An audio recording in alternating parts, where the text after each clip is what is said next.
Hey guys, it's Tuesday night, 7 o'clock. It's That's Cool Drink. It's time, guys. It's going to be a fantastic show. I got Rovic, Ahuja on with me. Raj, you can call him. You can call him Rovic. Whatever you want to call him. You can call him the Oldsmobile man. You can call him the dude that does burnouts hellaciously at every stop that he makes. In fact, he buys used tires along the route so that he can continue doing his drag and drive because he burns through the tires as he does the thing. So, man, tonight is going to be so much fun.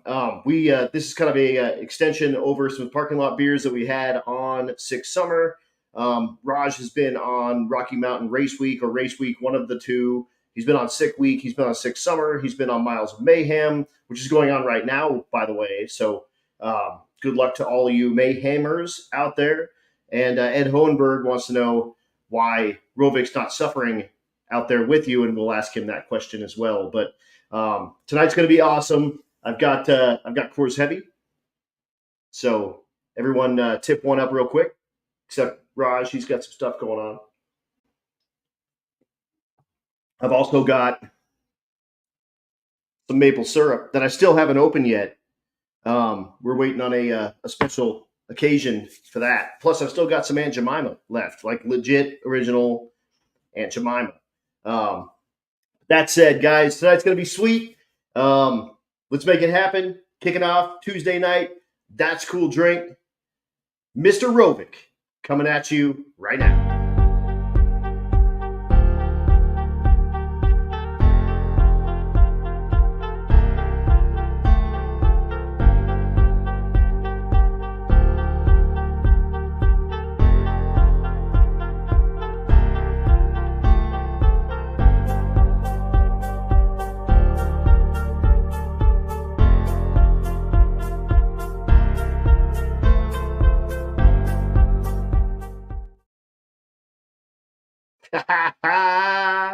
The Pro DYO winner from Six Summer. The man, the myth, the legend, the man that doesn't wear anything but black. Except for orange. Mr. Rovic. Yeah. Can you hear me through this thing or what? Right. Oh, you can't hear you great. Yeah, yeah, I can hear you great. Yeah. Emily Fair says, nice helmet there, Dr. Go Fast. Yeah. What's and going Dash on, is dude? tuning in. Dash, dude. That's cool. Bam. Awesome. All right. Well, dude, welcome to That's Cool Drink. Thanks, from you said where are you currently in the land of the maple syrup? The headquarters of the land of the maple syrup, good old Quebec. Quebec. Yes, sir. Yeah. Hell yeah. And that's not your home base is the Yukon. You're at your parents' joint currently in Quebec, and that's because you don't have a job, I've decided, because you do a lot of NMCA and MRA help with a buddy of yours. Like, in fact, we ran into each other at Rockingham, and you were just at this last event that they had the six shootout at. And Schroeder, Dave Schroeder went and won that deal. But you help out with a Pro Nitrous car, right? It's a like a 275 tire. It's Extreme Street, Edelbrock Extreme Street's the class, and Bill Travato, which everybody who's an Oldsmobile guy in the world knows who Bill Travato is. He's the man, the Oldsmobile man. He's an engine builder, and he builds everything. He specializes in Oldsmobiles, but there's actually a whole bunch of other extreme street cars that have his motors in them, and other classes that have BTR. That's Bill Travato Racing, not Brian Tooley. Yeah. Bill Travato. Yeah. Different BTR. Different BTR, right? Exactly. Yeah. Exactly. Yeah. And we are sporting the Driven brand tonight, and in support of my Canadian homies, I've got Gary's That Track Channel hat on. He's up there covering the Miles of Mayhem, and we gotta ask. And Ed Hohenberg wants to know, they're in Rimby right now, and you're in Quebec. Why are you Yeah. not on the Kilometers of Chaos? Well, that's because I was, and actually, I've never done Miles of Mayhem yet. I tried to get in a couple of times, and I just couldn't get in, and they didn't have wait lists, and I just got punted out. So I keep missing it. But I was at this NMCA race, so I couldn't make it anyways. We were racing Sunday. We were in elimination, so. Okay, yeah, it's a good day when you're racing Sunday. I mean, yeah, you know, that's because typically good. they do E1 on Saturday. That's right. So if you made it through E1, you're still in. You're not having to go home early, which is that's pretty nice. It was crazy. There was like 33 or 4 cars. There was 5 or 6 rounds of elimination. It was crazy. Oh, that's awesome. Yeah, that is awesome.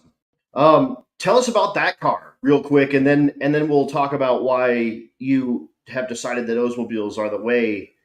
You really like work and hate money, and like I always tell Darce, like you're just trying to go fast with a boat motor. So we'll swing around to that, but talk to us about the NMCA car that you help out with out there with that. So that's right on your brain. Yeah, it's Bill Geraldo's car. It's a motor he set up for himself, and typically, they're real competitive. The car's real competitive in the class. I know we won Yellow Bullet a couple of years ago. He was second in points a couple of years ago. I think we were 4th last year. So it's a very competitive car, nitrous car. Cool. Obviously, you don't have a nitrous car. Yeah, because that's how you roll. I mean, that's the cool thing to do. Actually, it's the manly thing to do. And Jason Sinnecott says that if he doesn't see a burnout at the end of this, he's not going to feel right. Oh, We'll see how lubed up we can get him, and if he'll do a burnout in his parents' garage. Oh yeah, I'm sure we can do something. Can't wait. I'm in. And Rich Guido says he's missing you as well up there at the chaos. Yeah. Well, I'm hoping to do that. What's that? Oh, sorry. Go ahead. Oh, I was saying I'm hoping I can do Miles of Mayhem next year. Like I've been trying to do it for 3 years, so it's on my bucket list for sure. It's on mine too. I need to get up there and check that one out as well. Yeah. There's only a handful I can do just because my schedule's nuts. But now I've got my car's running. Almost driving. I'll probably drive it tomorrow. Sweet. Yeah, dude. Yeah, it's going to be sweet. Daniel Morin is up in the Yukon as well. He says hi. There's 3 of you. Oh yeah. So one of the other 3 of you are watching. That's right. Yeah, exactly. Sweet. He actually bought my open mod drag sled, the snowmobile drag, like for snow drags. And Daniel's the one that bought mine when I got out of it, and that's a nitrous sled too. So fastest thing, pretty much on the western side for a long, long time. What the hell? So you drag race nitrous, or it's not even a drag race thing? It's just a driving, like cruising a sled around with nitrous on it? You can cruise that sled around, and then when I go snow drags, it's on snow, not ice. I change the suspension, drop it down, and we 660 those things on snow. Wild. How fast are they? Up until last year, my sled was faster than this car in the 8th mile. That is awesome. On the ice/snow. On the snow, not even ice. Ice would be faster. Snow is slow. Okay. Yeah. Wow. Yeah. 100 shot of nitrous on a 2-cylinder, 2-stroke. Dude, wild. Yeah. Absolutely wild. Yeah.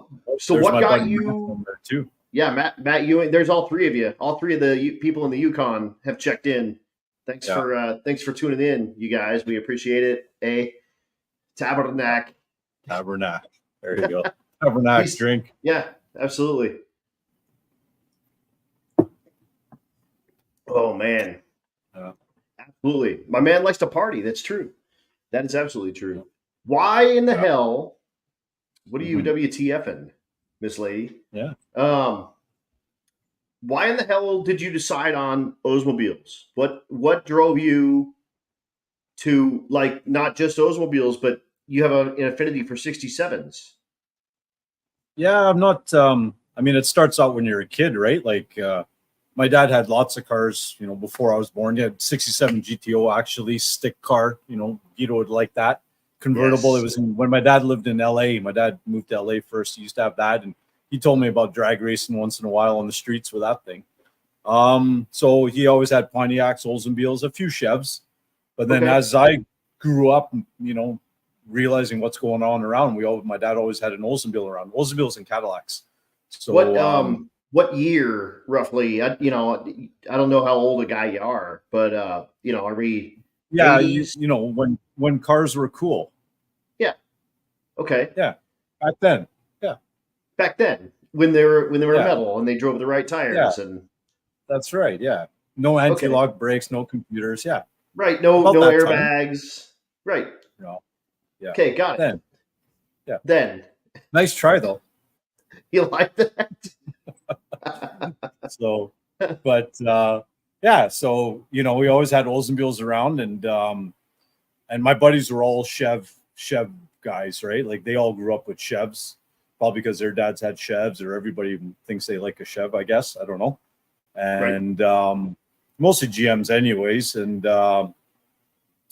so then, as I got older and older, and started playing with cars, like after snowmobiles and dirt bikes and all that kind of stuff, because where I grew up as a kid here, this place, it's all like farmland. It used to be, so there's nothing around. There's no city buses. There's no nothing. So you get dirt bikes to get you to wherever you want to go, and then you get cars. And since my dad had an Oldsmobile, and I ended up getting the hand-me-downs and pulling the motor out. I pulled the motor out, rebuilt it, and stuck it in a Chev that I got.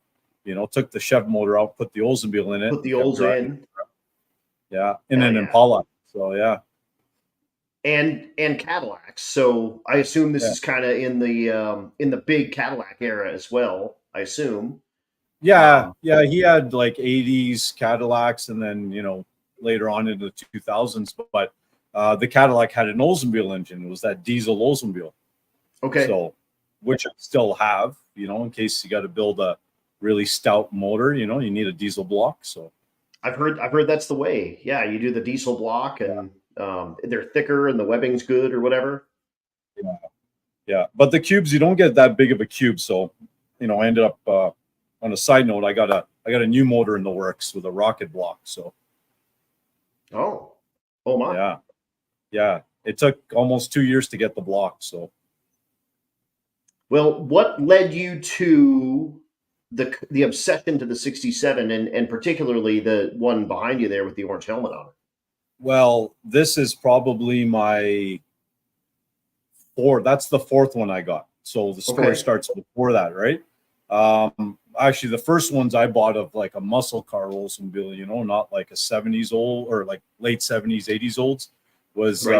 I had two '72 Oldsmobiles, a convertible and a hardtop, or not a hardtop, but not a fastback. They made two '72s, like a turtleback and then a Okay. flatback.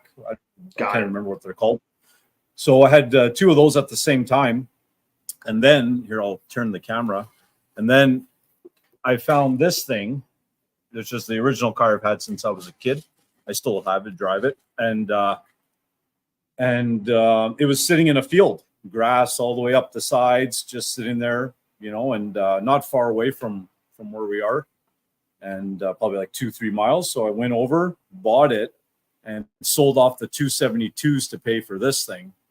Okay. And it came with a 330 and 2-speed and a small diff, and brought it home, and then right away ripped the powertrain out and built the motor, and the same motor's in it that's been in it since 20 plus years that I've had it. That it did lots of street racing with that car. That's what that thing was. My whole teenage and 20s was all street racing with that thing. And what it tell us about the motor. Um, Oldsmobile. That's about it. That It's a street, that's just street yeah, racing car. it's an Oldsmobile. It's one of them. And Yeah, it's just one of them. It's just a regular Olds. right. So for the longest time, it was a 350 Olds, and then it worked its way up to about a 400. So Yeah. And But Olds nothing. motors are kind of like What's the that? Pontiac motors, right? The 350 and the 455 are the same externally. Um, yes and no. You can bolt all the components on, but physically the block is a little bit smaller on the like the 330, 350. Okay, Like the intakes don't fit. The heads are right. So interchangeable. it's like a deck height thing. Yeah, basically, yeah, it just gets a bit wider. So it's I think Got an it. inch and a half or something. So to the untrained eye, they look the same, right? So you wouldn't So the know. intake would be wider on That's the right. 455 motor than it would be on the 350, but the Yeah. cylinder heads would still switch over. Yeah, that's right. Yeah, the 400, Got it. 425, 455, and then the 403 olds is like a 350. So, Okay. yeah. Yeah, my buddy, I went on power tour in '98 and '99, a portion of '98, and did the whole thing in '99 with a buddy of mine, and he ended up buying this Buick Park Avenue that had an Yeah. Olds 403 in it, and we Yeah. beat the absolute dog piss out of that car. It didn't make it. We get 60-day inspection stickers, so you can drive it for 60 days while you wait for a smog Yep. test or whatever. It made it 59 days, and we killed it. Oh, And nice. but it was we had the head off, and I think we lapped a valve with toothpaste, and Yeah. it was wild. We had a good time with that thing, and it earned a little bit of respect because we burnt an exhaust valve because we were running like 43 or 45 degrees of timing in it to try to make it go fast. Because you're a That's kid and you exactly got what to you be run. I yeah, run 50 degrees exactly. in that thing there. So, yeah, that's normal timing for an olds. Yeah, yeah, it's wild. Stuff is wild. Yeah. But Oh, yeah. anyway, but It's, yeah, I digress. yeah. So yeah, I But mean, they were around. I had the motors, kept collecting parts for them because they were hard to get. So you keep collecting them, and then you have a whole pile of them. Next thing you know, you got 15 motors and 6, 7 cars and this and that. But so yeah, that started with that one, and ended up with another one that's behind me here. That it's been in a project here. Let me turn this thing around. Not that one there. Let's see. There's another one under that cover, a gray one okay, that I've been trying to make all pretty and mint and nice. And I bought it a little bit after I bought the maroon one. The maroon one, this has been painted. okay. But then that's just been sitting there for all this time. And then I started on it. And I had another yellow car just like this I bought by accident on eBay years ago. I love And those. Have a couple of these, and then you yeah, win a no, it car. wasn't even that. It wasn't even that. It was like, kind of at the beginning of eBay for, guys up in the Yukon, let's say, in the early 2000s. And I was going to say like a year and a half ago. yeah, 3 years ago. Yeah. Yeah. Okay. They're just coming around to stuff around their computers and internet. So Yeah, eBay is you almost got electricity. They're about yeah, 5 kilometers from your place with the lines. that's right. That's right. Exactly. So yeah, I was showing a buddy how it works, and I've been, you try to find those 67 parts, and you can never find them. There was no reproduction stuff, and I found a nice car, and I'm like, oh, look at this. I'll bid on this to show you how it works, but I'll be outbid in like a day or so because my bid's so low. I'm number one bidder at, a couple of $1,000, but whatever it was. Right. I think $5,000. It was in the States, the car in Utah, actually. And sure enough, it was a weird long weekend and a weird ad that not everybody saw it. Well, come Saturday morning, I was still the winner. Saturday night, Sunday morning, Monday morning when it ended, I won the car. And I wasn't trying to. I was just trying to show my buddy how it works. So I ended up with a car. It was actually cool. The guy ended up putting fuel injection on it, like an old TBI. And Right. I think a 2 or 700 R4, I forget what it was, a 4-speed automatic with the Cool. original high compression 330. The car was super clean, super nice. And I thought, well, I can take the fenders off and stuff. But when I saw the car, I couldn't take it apart.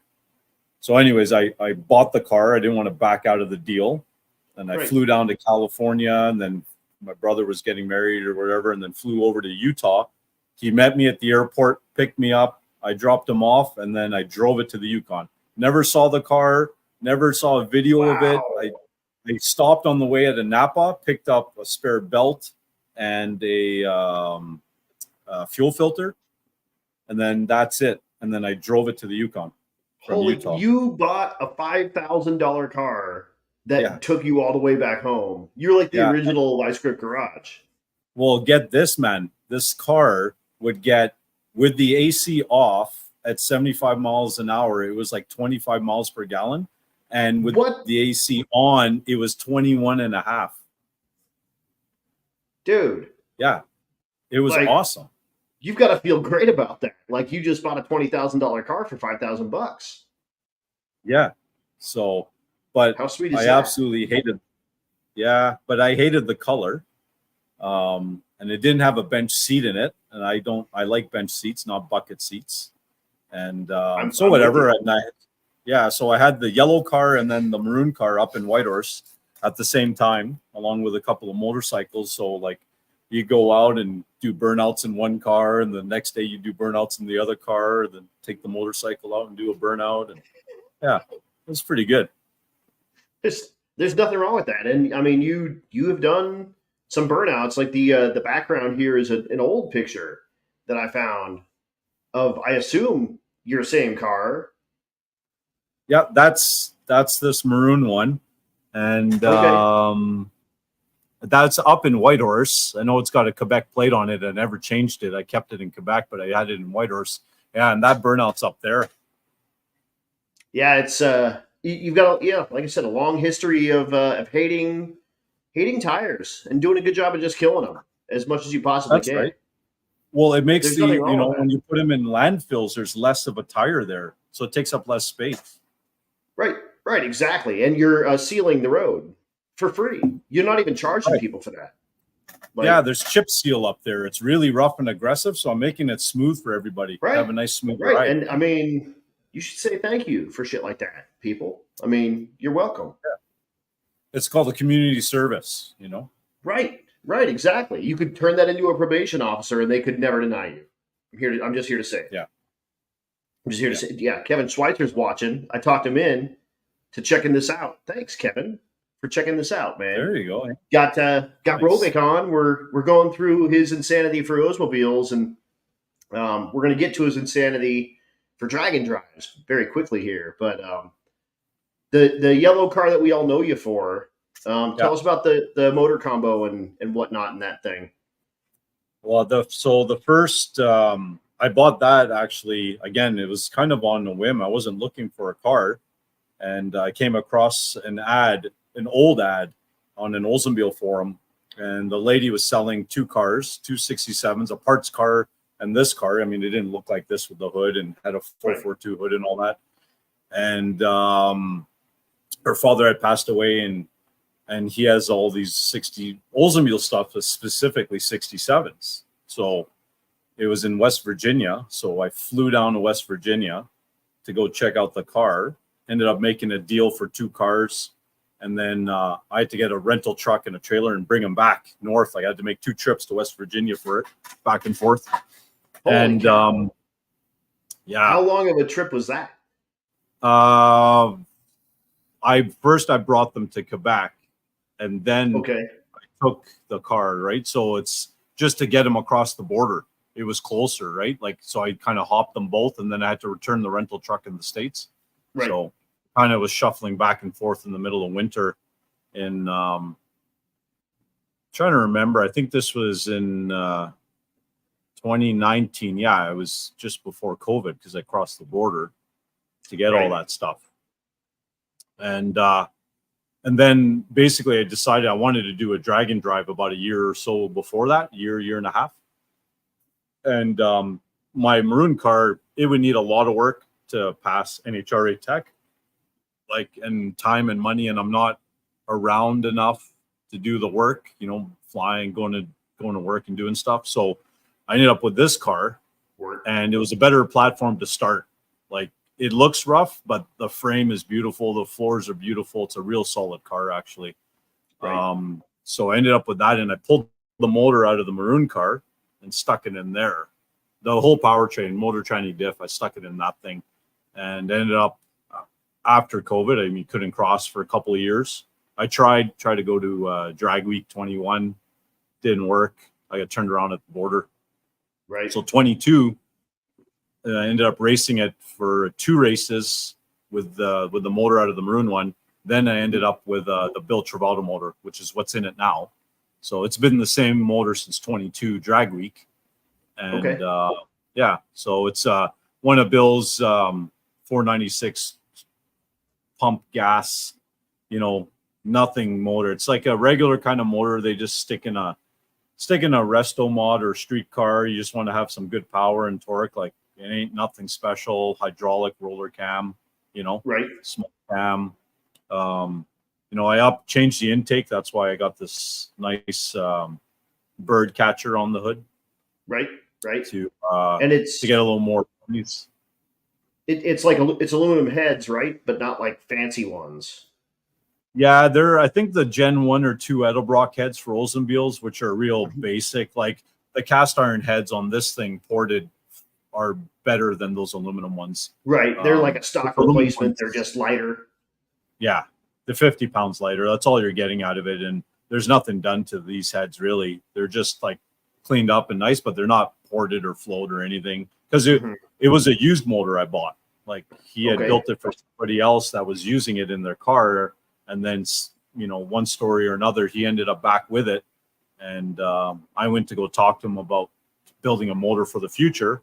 After Midwest Drags, I stopped in on his place in Rochester, New York, after Midwest Drags, and ended up, buying this motor and throwing it in. So it's a 496. Yeah. And it's got it's just basic pack. Yeah, and that's a Dale Cubic carburetor on it there, a CFM carb. That's part of the magic right there, is that guy's carburetors. I think I've heard that from pretty much everyone that Dragon drives a carburetor car, is like, you've got to have a guy that can set you up a real good drivable carburetor, or you've really just got to know all the air bleed stuff like down pat. But if you get a good dude that can build you something that can drive, and you can drive at different altitudes and it works the way it's supposed to work, worth its weight in gold. Like I said, from what I've heard from those cats, I can do it. I haven't done it for 15 years. I sold my to Holly EFI, but you still, it's cool watching dudes with old school dinosaur stuff doing this stuff and doing well, because you're holding the torch for a bunch of dudes that, even young kids now that want to know what in the hell that thing even does. You're still sort of doing it, and you're doing it with an Oldsmobile, and you're doing it with that, and a 3-speed too, right? Like not even overdrive transmission. I got a gear bender on the back.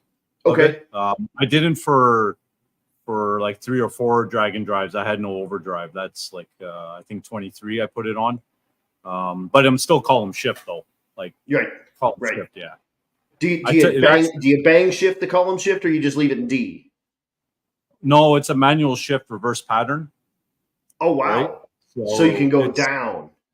Yeah, so it's park, reverse, neutral, 1, 2, 3. Right. And you have to shift it.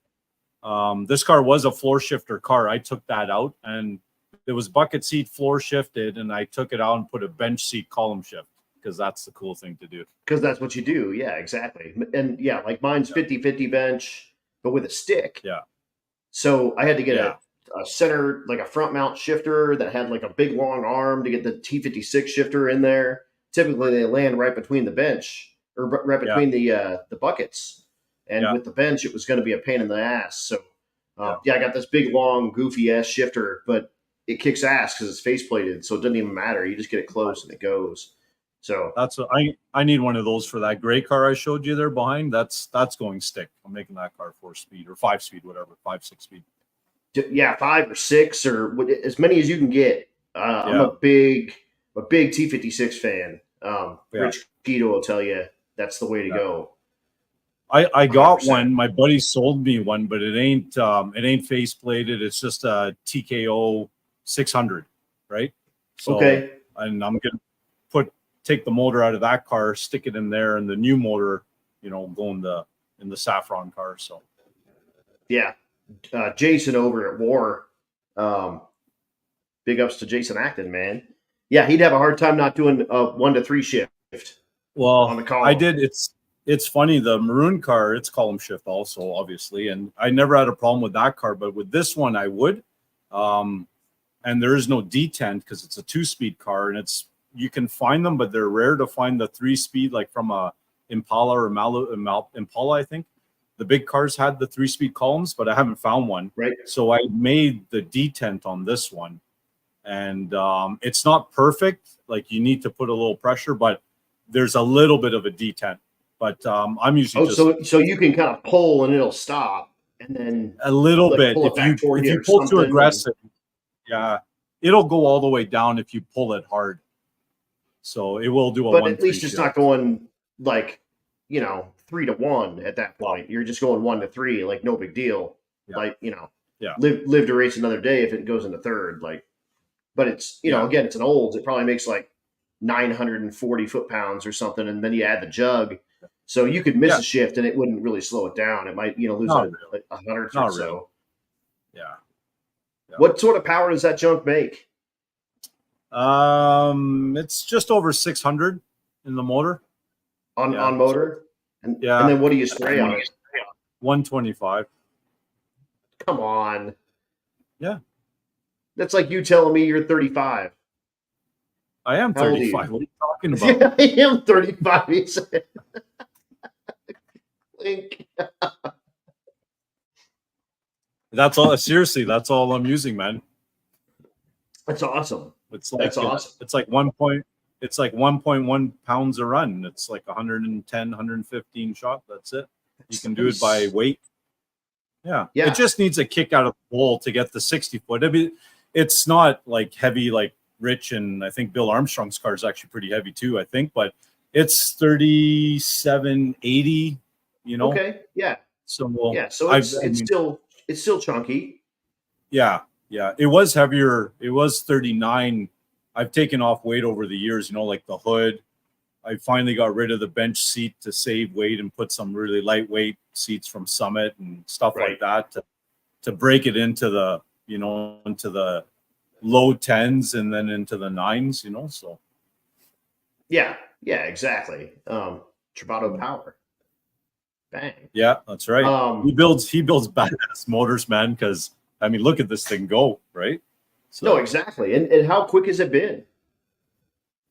The fastest, which it'll actually go faster at Sick Week. I was slowing it down at South Georgia because remember the track was killer and the air was good, and I knew the car would go fast. I turned it down, and the car went a tenth faster. It went 963 when I was trying to do a 973. Wow! Right, and like every day was 973. I turned it down and went 963. If I would have just left it and tried to like just give her, I'm sure the car would have touched the 950, right? I mean, obviously the DA was really good and all that junk, but it's one of those kind of swing for the fence. But I mean, if you got a time slip that says it, you got a time slip that says it. Like, who cares? Yeah. Well, the car averaged what did I do, 970 or something at 6 weeks? So the average, so 978 or something. I forget what it was. Jason Senecott says us small motor guys have to use a 200 shot just not to be a turd. Yeah, well, see, that's why you don't need much. It's just, it's a nice motor, lots of power. That carburetor and that intake, man, you can put like a 3 foot tall intake. This thing drives like a pussy cat. You just touch the pedal and it drives around. That is awesome. Yeah. That is so awesome. What's the motor that's currently in the maroon car then? Yeah, it's like, I call it a 400 Olds. Iron head, hydraulic. Oh no, I got a solid cam in it now, but flat tap it. It ain't roller. Okay, so like a solid flat tap it. Yeah, but it's like a 520 lift or something. It's nothing big. And I always had just a performer intake on it, like just a low rise everything to fit under the hood. It's the same thing as the heads. It's just a replacement for the cast iron one. It's basically just saving the weight. That's right. Yeah. So Yeah, and that's about it. Same TH400 from the same guy, manual verse valve body, 331 gears in that one, in the maroon one. Cool. So, and it ran, like with the 331s, when I had that powertrain in there, the car ran 10/8. You know. Wow. So, nice. Yeah. What that brings up a good point. What gear is in the yellow car? Yeah, it's too much. It's too much gear. It's 342 right now. Okay. But they don't make a 336 for a 12 bolt. They only make 331, and that's too low. So numerically too low. So right. So a 336 would be perfect for that. Sort of stuck. You might. I mean, yeah. The big motor, you just don't like. What do you shift it at? It's got to be like super low. $6,000. Just 59, $6,000. Yeah, exactly. Yeah, that's I'm high. Having to ring my like little 4.8 out to 7,500 for it to do anything. Yeah. The maroon car ships at 5,700. So that Travato motor spools up a couple more hundred RPM, no problem. It'll actually go to 63, but you're gonna wear it out with dragon drives. There's no point. It makes more power up at high, but I just keep it at $6,000 and don't want to break anything. Yeah, no, exactly. You got to keep the thing alive, and I mean, when's the last time you messed with that motor? I mean, 6,000 is nothing. You're just it's like a Sunday I never drive touched that thing. I put it in a drag week in 22. I looked at the valves in December of 22 once, and I've never touched it since. I changed the oil. Keep it full with driven and rock and roll. Yeah. Like, who cares? That's the nice thing with a big motor like that. Makes all that torque is the thing makes the power. You don't need to ring it out. The valve train's not getting wasted. And 342 with a gear vendor. Those are what, like 0.7? 0.78. You know. Okay. Hopefully Rick's so it's watching. Not, Rick, you need to do like a 0.6. Or, 0.65 or something for a dragon drive setup. I mean, it would be beautiful. Then I can keep up with Rich with the low RPM. I keep up with him, but I'm spooled right up, you know. He's idling below $2,000. I'm at 2,500. So even just to have it as an option, because it wouldn't be anything to change the planetary to be geared slightly different. So I'm with you. I think we were talking about that. Like, it would be nice to have a deeper gear. If the 7/8 or whatever it is nice if you want to split gears. That makes a ton of sense. That's right. But if you're just using it strictly as an overdrive, a 0.6 or a 6.5 or something like that would be the bee's knees. Because then you take that 342 down to like a 2.0. Yeah. You know, and you can just, who cares? Yeah. Because right now I got like LT truck tires on it to try to get 31 inches to drop it, and it drives like a tank now. Like, it used to be nice and cushy, typical GMA body. It's like driving on the couch. That triangulated 4-link. My G body is kind of the same way. It's just that the coil springs are real nice. It's cushy. Yeah, but now it drives like a truck with I got 215 85 16 LT tires on it. They're like 3/4 ton pickup truck tires, you know. So and you were buying those used along 6 Summer because you were like, with friends like these making me do burnouts everywhere, I got to keep putting freaking tires on this thing so I can actually drive it down the road. Like, you did burnouts until you were on cords, not sure if you were going to be able to even make it to the hotel. Yeah, well, I actually and then when I got to the store to buy a set, I actually bought a couple sets from them, but I didn't realize that one of the sets were totally wrecked already. The beads were ripped out when they dismounted them. They must have ripped them. So I only had one set, so when I went to the store, I negotiated with them because they're going to charge you balance and installation, all that junk. Yeah. I said, if I do a burnout for you guys and pop the tires, will you put them on for free? I'll make a show for you guys. And the guy's like, yeah, if you do a burnout. Yeah, said, sure. I'll even pop your tires. Yeah. So Trevor Brandon's got that video. I'm sure I got it too. I should have sent you that one. So we're at the tire shop. I back up by their bays on purpose. They want me to do a burnout, pop the tires, jack it up, and then they swap the tires for me, and I didn't have to pay for installation, just buy the tires. So Yeah. And And they were that sucks used. for They them were because used tires. taking blown up tires off a rim Yeah. sucks way worse than taking a full tire off of a rim. That's right. So The cords were all out. It was all right, melting. they screwed Yeah. themselves twice, but you got to burn a set of tires down to nothing. Yeah. Well, So they didn't, he didn't have to do it. His worker had to do it. So yeah, because he doesn't care exactly. It's probably his worker's first time changing a blown up tire, and so he learned something that day. that's right. See, I'm helping kids learn. It was a couple of kids You changing are, them. yeah. You're it's Yeah. community service once again. I mean, Right. this is all stuff And people pay big bucks for. Like, so let's go. That's right. I'm happy to, Speak, if it makes people happy, like doing a burnout, you do a burnout. Speaking of big bucks, what in the hell do you do to make money that you can just go on every drag and drive in the world and pit for an MRA and MCA dude, or just hang out in Quebec, or what how does a dude like you make money in the Yukon? What's give it Well, up? And how old are you? there's not a really big market up there. So like, I work the nights on the street corners, and man, you clean up there. I bet you're I mean, I'm not gay or nothing, but you're a good looking dude, and Yeah. So you know I you tapped show a little into bit a of that market. leg off of that, you take a little bit of that black jeans down, and Yeah. you never know. You never know. So, there's a never good know. market up there.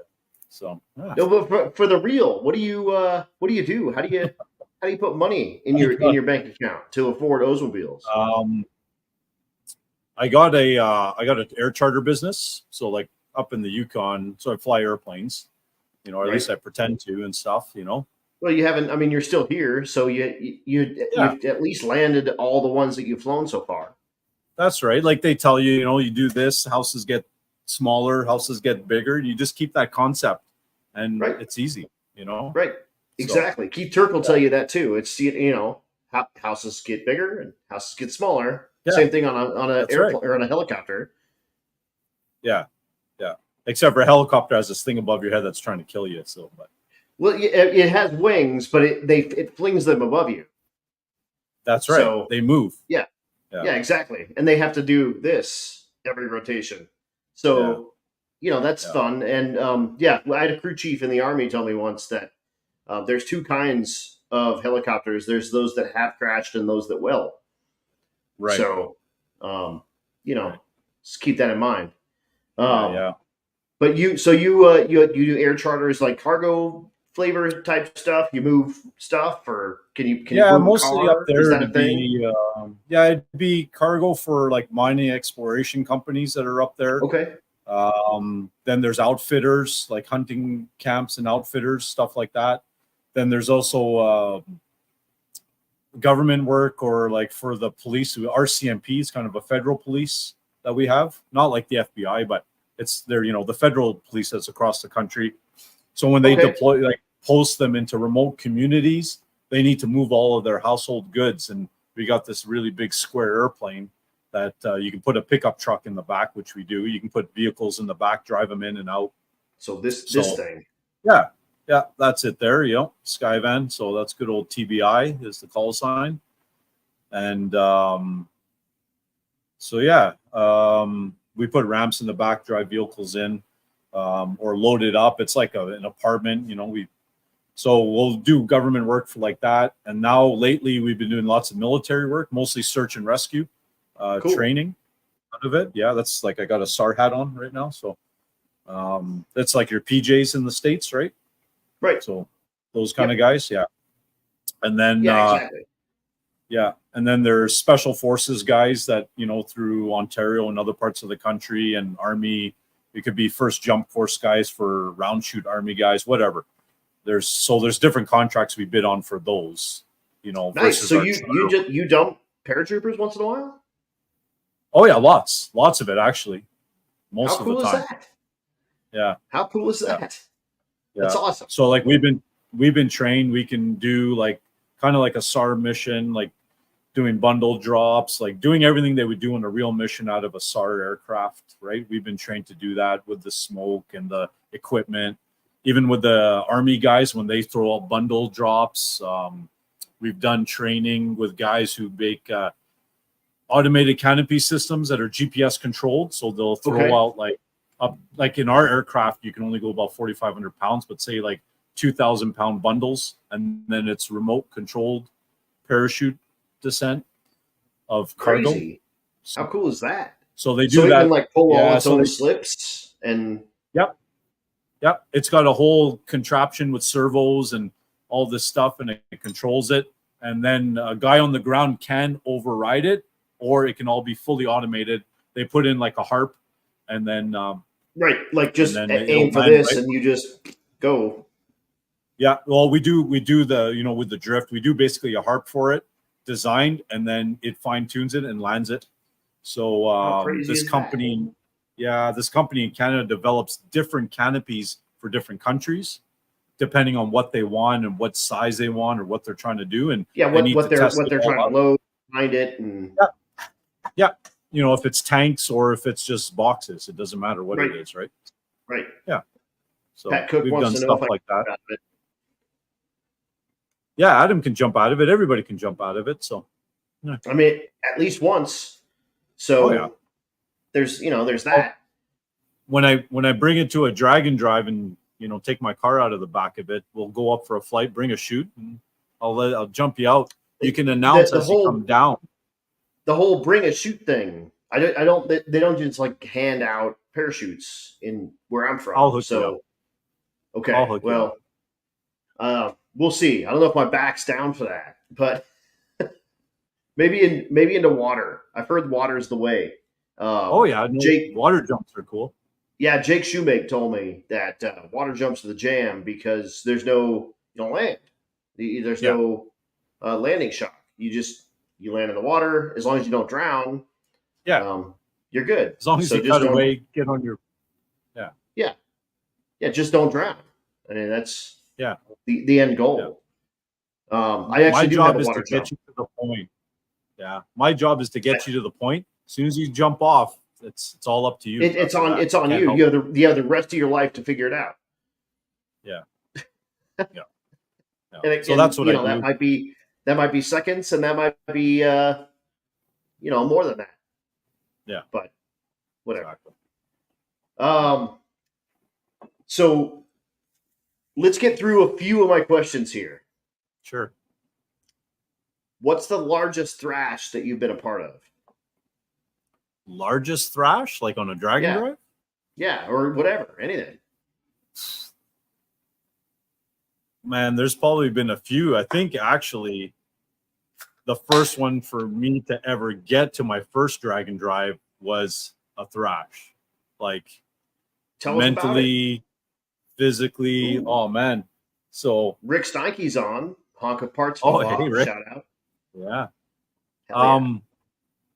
Man, it was crazy. Like I ended up when Sick Week was going to happen, the first one in 22.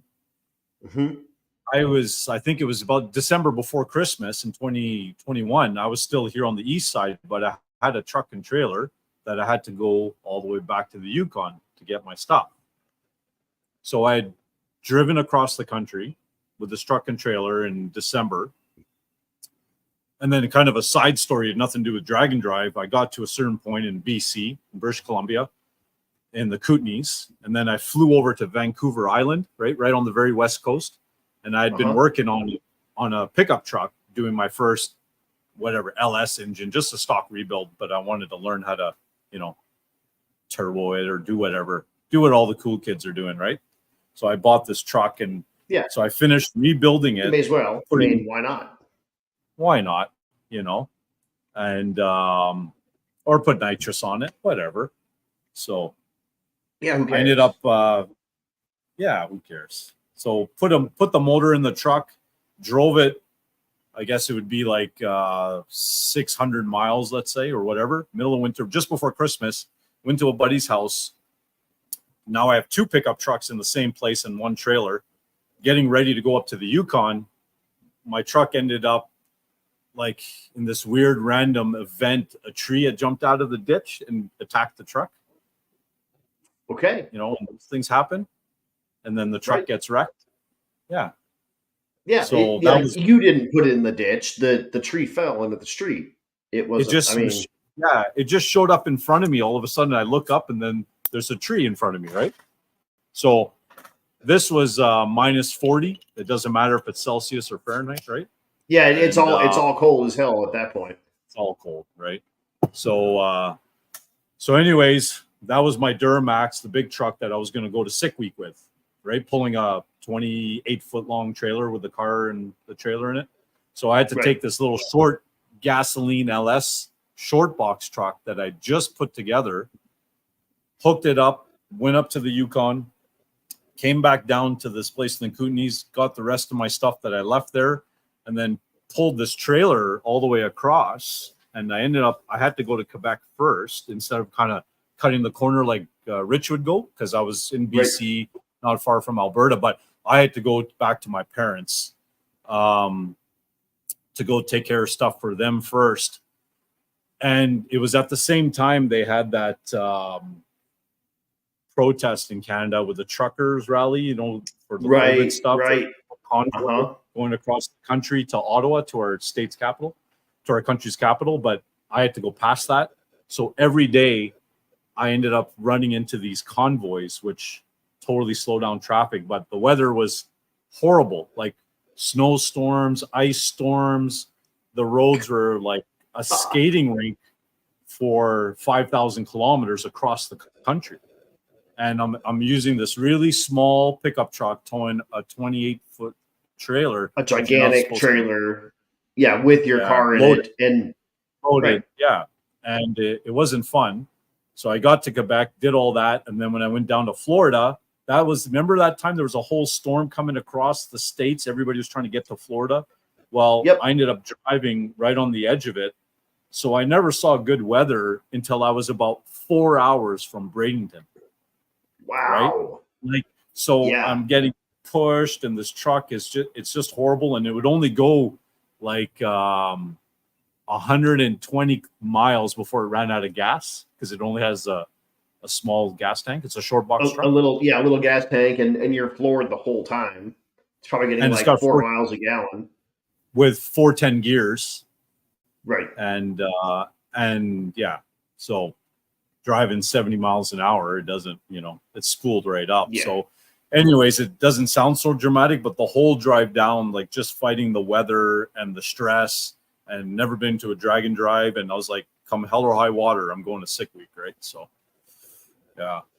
And what brought you into drag and drive? Like, at what point were you like, okay, I got Oldsmobiles and I can do burnouts, and I never wear anything but black, and I didn't know there was any other colors. Like I'm 48 years old. I mean, I don't know. At what point were you like, okay, I'm going to turn one of these things into a drag and drive car, and I'm going to take it to Sick Week? Right? Was your first one? Yeah. Well, I mean, so the powertrain, when I put it into the yellow car, like I've driven that car for, decades. Like there's nothing wrong. You just turn the key and drive it. I drove it everywhere all the time. Like it's not super fast. It was, I got into the 10s, but it's just a regular turnkey drive. So like the driving part wasn't the problem, and going to the track to try to be consistent. I mean, the car always kind of was. Whenever I did get it to a track when I was really young, like I'd only go to test and tune. Like I said, we raced on the street. So it was always consistent. So I was like, it is what it is. But I don't know. I just one day, like I always knew about Drag Week. I had the magazines and always heard about it, but it seemed unreachable. It seemed like the fast cars. Like I never really realized there was 12, 13, 14, 15 second cars. I didn't know that. I always just thought it was the fast guys, Right. And then I caught wind of it like in 2017, 2018. I'm like, oh, well, maybe that's something I can do. So then I wanted to in 2020, everything got shut down. 21 couldn't go. So I said, well, I'm going to go just try it. Like it's something different. I don't want to just go to a racetrack. That's kind of okay, but not fun for just not being in a class. Right. And going to car shows got boring. like, what's your closest racetrack to you wherever you're at? I mean, where you're at now in Quebec or in the Well, Yukon? How far do you need to travel well, for a in racetrack? Quebec, yeah, in Quebec, it's like an hour away. But living in the Yukon, like I didn't come here very often for like more than a decade, like only 2 or 3 times a year to see my parents. Right. So the closest track was 2 days away, which I just never went because I'm not like a track 2 guy. days. Like, 2 yeah, two days days. Yeah, away. yeah, Everything's in yeah, days. I mean, yeah. Everything's in yeah. days. Like it's So 5 you've days got to to get here. right. So I mean, you've got to like really want it Yeah, to want to yeah, take your car to the racetrack. yeah. And I mean, for me, that wasn't that great. I'd rather race on the street, but nobody would race. When I moved to the Yukon, I didn't realize there's all these hot rods. I went to a car show, and the first time I saw one there with had my maroon car, I was like, great, there's all these guys with hot rods and, older dudes, and they got cool cars and try to set up races and stuff, and nobody would do nothing. Like They just wanted nobody the wanted car to. show kind of their hot rod around and idle the thing Yeah, around, and who cares? that's it. That's it. Once a Who year, like Father's Day or whatever, some day of the year, Canada Day, like July 1st, yours is July 4th, they'd have a car show kind of thing. So, yeah, that who was boring. knew? So I kept doing burnouts. Right? Who knew there were car shows in the Yukon? Who knew? Oh, yeah. Who Oh, knew they there got were some. hot rod dudes in the Yukon? Like how long is your like season for cars? It's pretty short. Well, the weather's really good, but there's lots of sand and dust on the road for the first, like, until like June. Like the weather's Right? good in April, May, but you don't want to be taking a motorcycle out or a car if you're worried about the paint job, like because of the sandblasting and the rock chips, Right? right? Right? So, Yeah. but once they actually sweep all the streets in the Yukon, um, get all that winter gravel off because they put gravel down in gravel and sand mix in winter. Yeah. Okay. So, but there's lots of hot rods in Whitehorse actually. And there's more and more coming around actually. The last few years, more kids are buying stuff from down south and coming up with some pretty cool cars. But Cool. nobody wants to race. Yeah. Well, you'll figure it out. But yeah, instead, you just do burnouts, and like you just went to a yeah. car show and did a burnout like yesterday, Last night, yeah, last yeah. night, I was and taking you got in trouble. yeah, right away. It took about 3 minutes to get into trouble for that one at a car show again. Again, I've got that. I'm going to play the video. It's just a little burnout in Raj's kind of world, but it's not even a burnout. I don't even call that a burnout.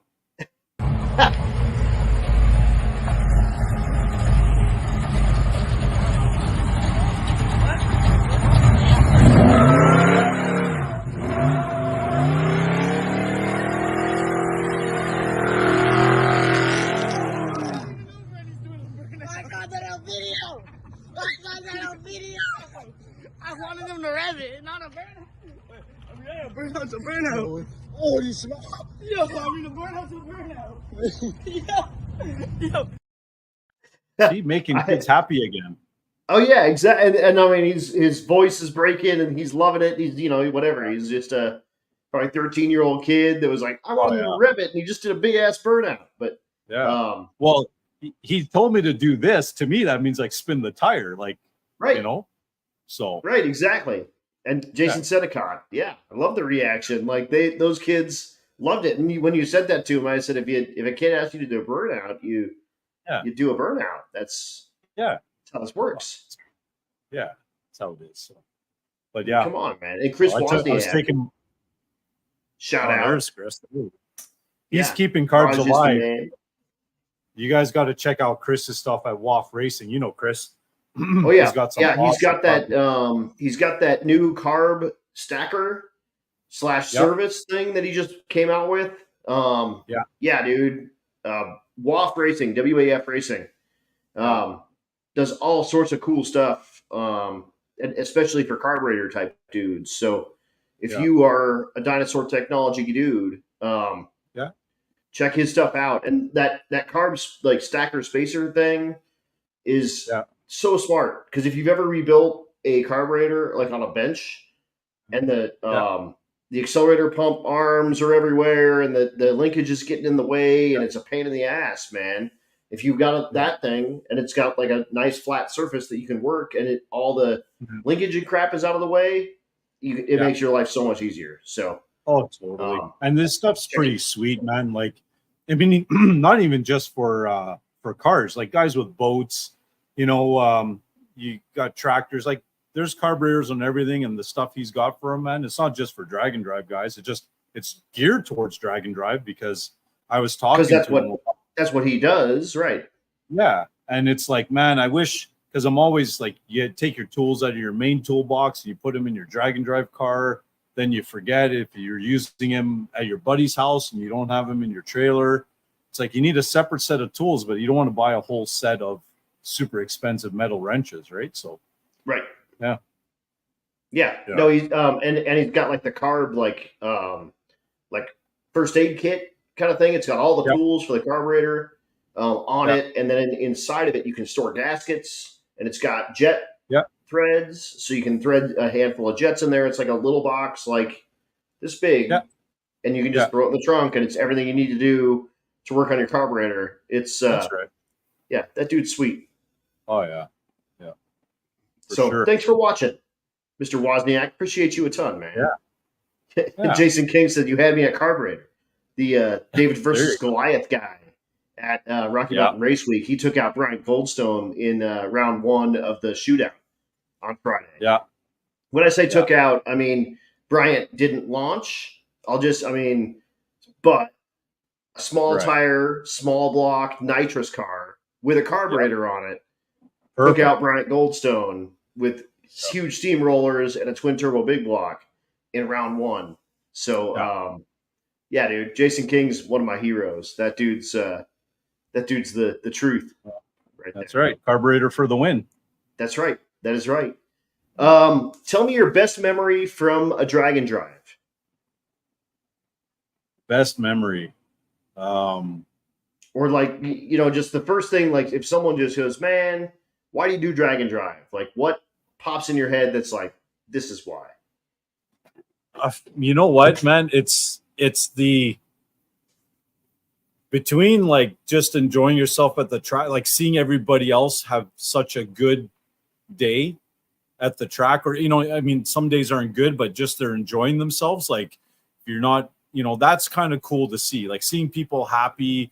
It doesn't matter if they're running 15 seconds or 6 seconds, like they just get, there's a sense of accomplishment. But really it's like hanging out with your buddies or whoever like everybody's your buddy. Like, every time I go to a drag and drive, I end up talking to somebody I've never talked to in my life. You just say hi to them, and next thing you know, you're seeing them every day, or you give them a hand, or they help you, and just having a chat with them and having tacos and drinks and hanging out of the hotel parking lot.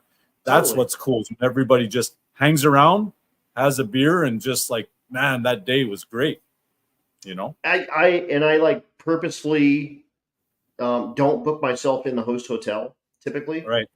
Because I like to be in the kind of maybe the little shady, the seedy, the $10 less hotel where like that's where the partying's happening.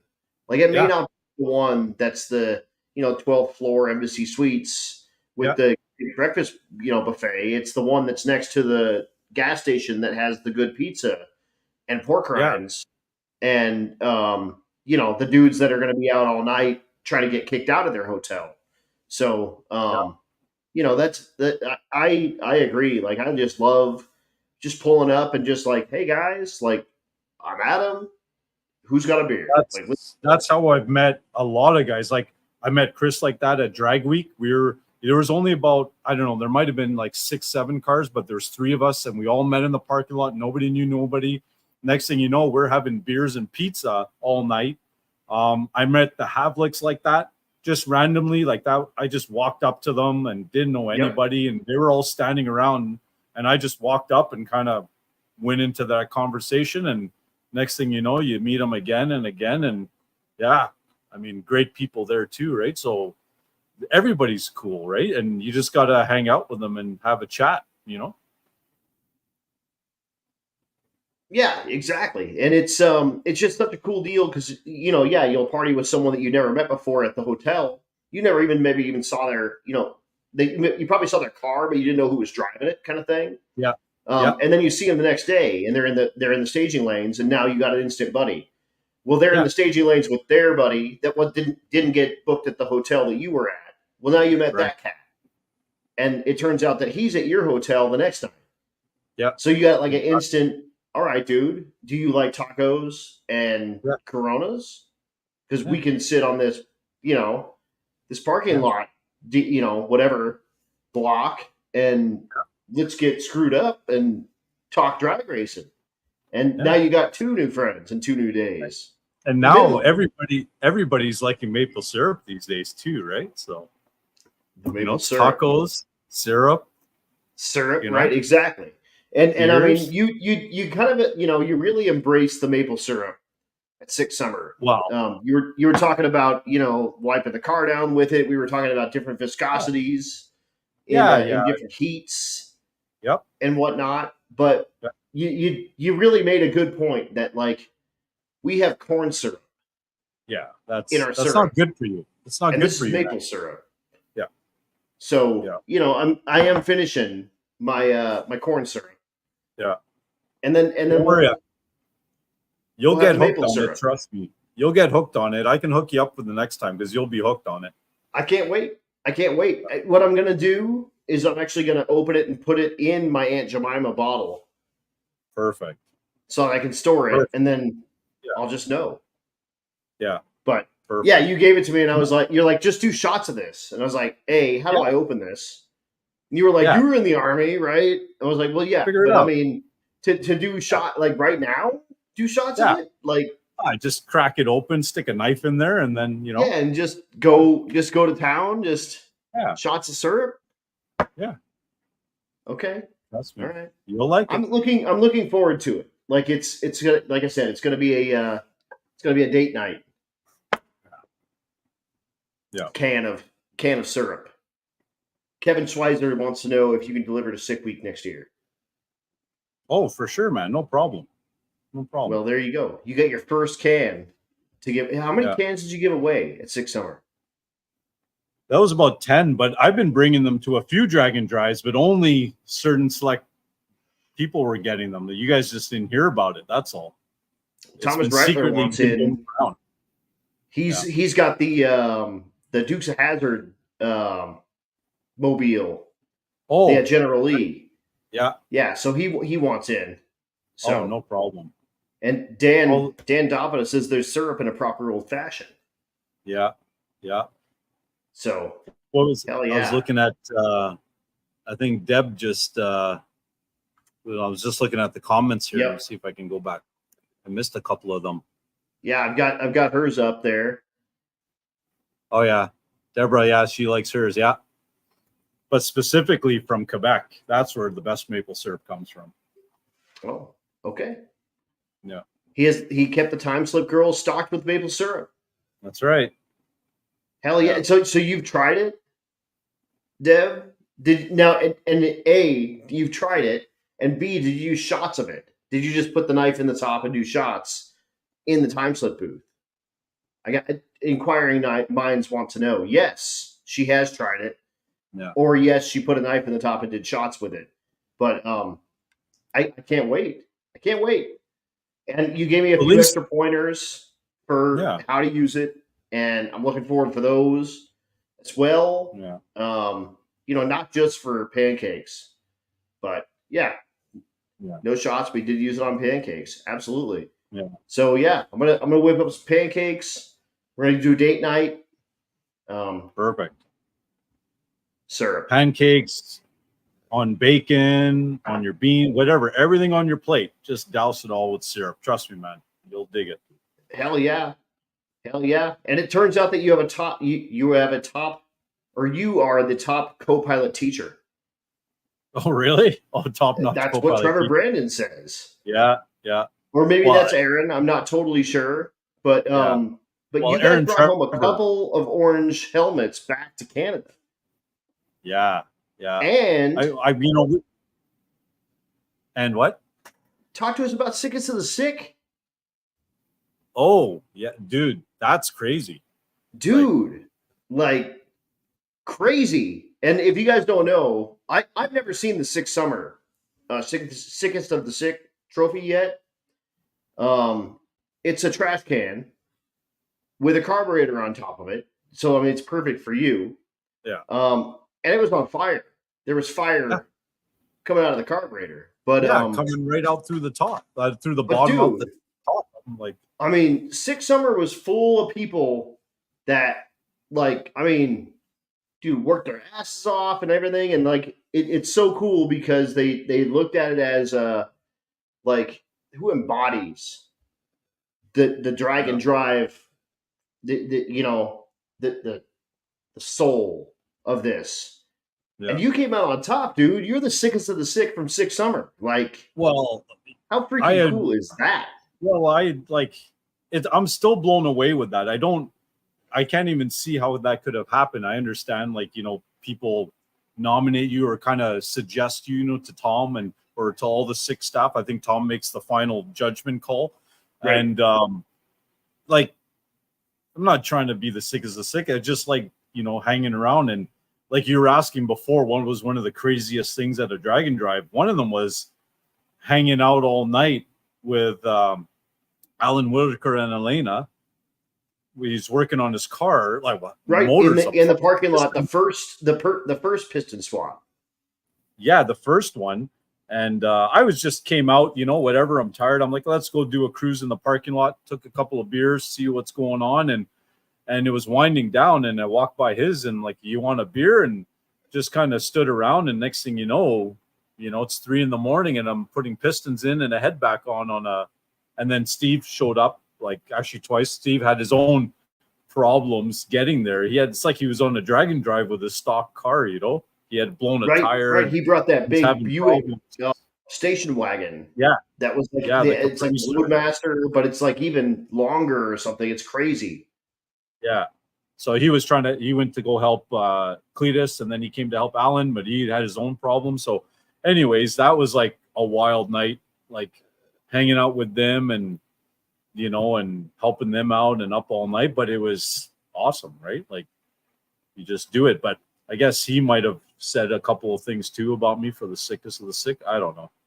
Who knows? But whatever. I mean, that's, if you don't know, if you're just, you're kind of new to drag and drive kind of world or whatever. Drag Week has the Spirit of Drag Week, and Sick Week has the sickest of the sick. They are highly known as the most renowned award you can get. It's voted on. You have to be nominated by another competitor, and then again, Tom at Sick Week takes as the last word in that deal. So it is the most coveted award that exists, and there's one per year and one per event sort of thing. And if you've gotten one of those, like you were on, you're on the plaque, man. So that's, I just think it's cool. I think it's super duper cool. Yeah, no, I'm still blown away when Keith called him. Well, I didn't hear him call my name the first time because like the microphone cut, or I was like watching it on the big screen, and I missed it what he said. So I'm just waiting until everybody's like, dude, he's calling your name. So I'm like, why? Why would you, so yeah. Right. Big Block Bob is watching. The Spirit of Rocky Mountain Race Week 16 was him. Yeah. He rebuilt his whole motor in the parking lot of a 7-Eleven or a thrift store or something like that. It was wild. They had the whole crank, and it was nuts. It was nuts. Idiots. We're all just morons. We're all just morons. At this last NMCA race, there was one of the competitors in our class. He was pitted next to us, and he had a couple of buddies that they kind of just got into drag racing. So this was like their second event. They were in like stock, what was it called? Like open comp and something else, right? The guy had a Mustang with a full motor in it. First time doing it kind of thing. Anyways, second or third day, ended up with a problem, sheared distributor gear, and figured out it was the oil pump. And I was like, dude, like, they were talking about it long enough. I'm like, dude, we'd already have the motor out. Like, if you do a drag and drive, we'd pull your motor on the side of a street. You're in the pits with guys with tools. You got and guys. tanks. You got like a yeah. I mean, yeah. I'm like, you got everybody here, and we're all helping. And so, sure enough, I kind of pushed I think I pushed him enough that he ended up pulling the motor out, and took the pan off, found parts, went to the auto parts store, just like a drag and drive. I was this close to calling Derek to put Racer in need. I don't think anybody would have gotten it except for the sick week guys, right? Because he was looking for an oil pump and an oil pump shaft, and for a Ford like 351 motor, you know. Right. But he got it all back together and fired up the next morning to try to make the elimination rounds in his class, you know. But he had some other fuel injection problems. I'm like, dude, you need a carburetor on this, and you'd have no problems. But you'd be set. Like, you just got to feed it something at like 4 or 5 or 6, 6 psi, and you're. Yeah. I mean, it's basically a toilet. It's fine. Yeah. But he ripped it out, pulled the pan off, changed the pump, did all the stuff just like a drag and drive. I'm like, dude, see, you're doing drag and drive right now. So right, you're ready to go. Like, yeah, so you're 2/3 of the way there. Now you just need to be 800 miles away from your trailer and doing this. That's right. Yeah, on the side of the road. Right, exactly. Like Big Block Bob. Or like Alan in the parking lot. At the Fowler checkpoint. Like Alan, did Pistons 2 days in a row at Six Summer. And the second day was unfortunately, as we found out, a boo-boo. He got it in upside down. Oh, really? So, yep. Oh, yeah. So I showed up the second day, and I was there for shift change, and they were still working away, and I said I'd be right back, and I never came back. I just went to bed. So yeah, it happens. It happens to the best of us. Yeah. Tell me about the one that got away. What car did you sell you shouldn't have sold? I think I've only sold one car, and it's an epidemic on this show. Like, you all never sell your junk. You get your stuff and you hoard it. Yeah, pretty much. I got lots of Oldsmobiles in the back, but it's the other yellow one. Even though I don't like the color, that car was super clean, and it drove like a dream, like just a dream. And with AC and green tinted windows, factory, and it probably would have turned into a drag and drive car, seriously, and I wouldn't have to buy this one. But I wish I had it now because of what they're worth and how clean that car was. I wasn't working at the time, like different than what I don't work now. But a real not working. Right. Now you don't. Now you don't work, but the checks keep coming. Yeah. So. Good for you. Yeah, I don't sleep. Like at drag and drives, I don't sleep, and when I go to work, I don't sleep. I actually don't sleep. I'll sleep when I'm dead. So. Yeah, there's plenty of time for that later. Yeah, exactly. I'm making my way through my questions for Raj here. If you got questions, throw them up in the comments. We'll get those answered. If you're joining us after the fact or on the podcast, thank you for tuning in and or downloading this thing in the future. Dude, hanging out with Rovic Ahuja, and we're talking Oldsmobiles, we're talking Canada, we're talking maple syrup. It's dude, sorry that Stevie ran over your generator. Rocky Mountain Race Week, the 2.0 event last year at Pueblo. Unfortunately, Stevie pulled out with the Cadillac and just hammered your little like suitcase generator. Well, so sorry about that. I probably left it in her way. I'll just say that. I probably did, because I think I was actually helping you move your crap around. Oh, were you? So I think I did it. Well, I guess whatever. It happens. It's like, I think it's she's still cute. She's cute. I don't mind. If it was you, I might be a little more pissed off. Yeah. So she's great, and I don't think I saw any damage on my crack. So life is good. Yeah, no, it's all good. Oh, Matt Ewing wants to know why your maroon car ended up back in Quebec. Yeah, well, it's back. It has to do with the burnout again, or many burnouts, I should say. The one of them, well, so what I used to end up doing there too is I'd go to the scrapyard. Yeah, and I think it was after that event or that incident. I got to send you the video. I don't know how I can find it on Facebook and send it to you, because it makes all the sick week ones kind of look small also. Right. You know, so I ended up doing, I used to go to the scrapyard, buy $25 tires, put them on. I'd take the car out at 2, 3 in the morning, do 1 or 2 burnouts, and the tires would be annihilated. But then I'd have to hide the car for a month at a time. Oh, it's on YouTube, he says. I guess we'd have to find, go on YouTube and find that burnout. Maybe he'll throw a link up there. But anyways, I went to a car show one time. Yeah, if you throw a link on there, I can do it. I think it's under, it might be under Tugla 67, Tugla 67. Okay. And that's my YouTube. If I put it on my YouTube channel. Go, yeah, keep going. I'll see if I can find it here. So anyways, the first year I moved up there with the car, you know, I saw that car show I told you about, and I was freaked out. There was all these cars and I didn't know about them. I ended up doing this massive ass burnout, like in the car show, like enough where I couldn't see anything. And I came out of the burnout wide open and did all that. Everybody loved it, but the organizers hated it. And they told me I can never come back to their car show ever again. Yeah. So then, like years and years later, I go back to the car show again. And as soon as I pull up, they're telling me right away, like, you know, you're not allowed to do burnouts in the car show. I said, don't worry about it. I won't do a burnout in your car show. Well, right. I pulled out of the parking lot on the service road in front of the car show, and I did a burnout of all burnouts.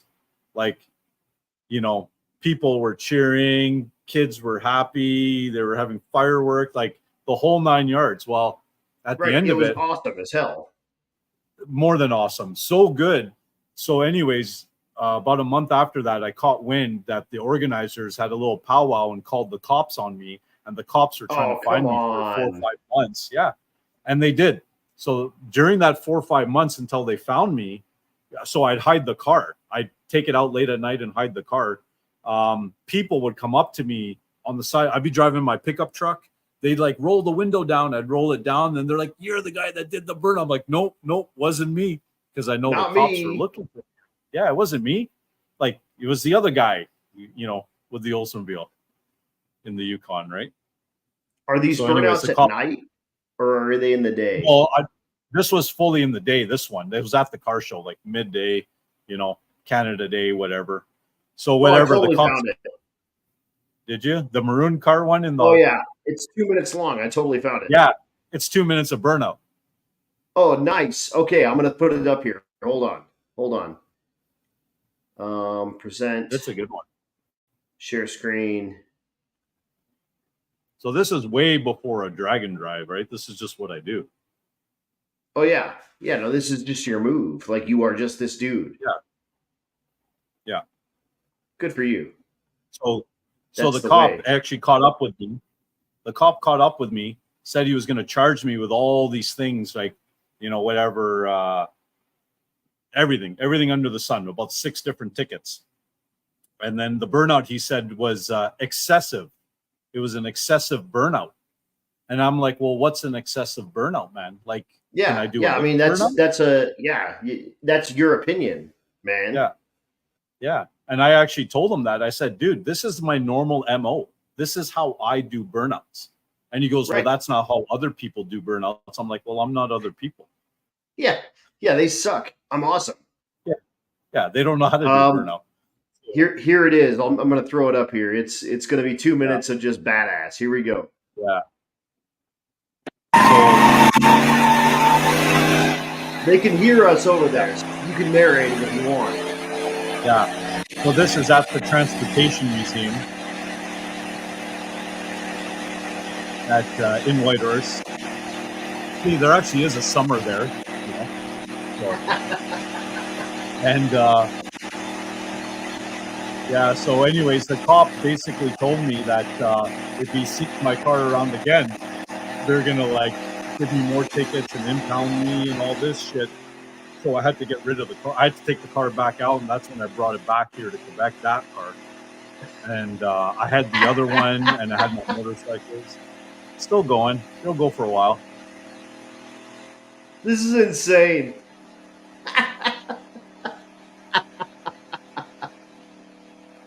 Too bad it's clipping like that. But Right. so what you let the video, you should keep the video playing for a second. Just watch. It gets better here at the end. I'm doing more burnouts, by the way. You just don't see it. I went and did another one just like that right away. So how can you tell me that people don't like this? Like, they're happy, right? Right. Holy cow, dude. Yeah. Wow. There's like big divots in the ground and Throw a bunch of $100 bills down. yeah. Someone that sounds just like Rich Guido said, it's like putting $100 bills down. Yeah, but they were only $25 Canadian. That's like $6 US. Yeah. Yeah, it's like 75 cents. Yeah. You know. Something But, about that. The asphalt is on fire. Yeah. But again, it's free. It's free road sealing. Yeah. You're welcome. Yeah. 10 years later, people still come up to me about that burnout. They're still like, that's the best thing we've ever seen at a car show, because the car shows are kind of just yeah, they're lame. It's music it's just kind of like mundane. There's nothing crazy going on. They'll like chirp the tires when they leave, like, squeak them, kind of like if you had a spool, like, and I'm like, that sucks. So yeah, that's not a burnout. Hold on, let me show you a burnout. Well, you saw I was doing a burnout with that motorcycle the other night in the garage. You were, yeah. That's my buddy. Yeah, that's my old bike, but in my buddy's garage. Yeah. Yeah, I just said that was probably a little too cool for you, probably. Yeah. I had to sell it. Which is too cool. Yeah, it's okay. You just AI can do a lot. Yeah. Well, you notice how the bike was the wrong color. It wasn't black, so I had to sell it. Right. Yeah, everything's got to be black or yellow or maroon, apparently. Yeah. What is your favorite racetrack? Oh, well, really everybody likes it. Bradenton's a great track. Bradenton's so freaking good, dude. Just the whole facility, the people working there, and obviously the track surface. But South Georgia Motor Park has always been fantastic. The last 3 years we've been going there.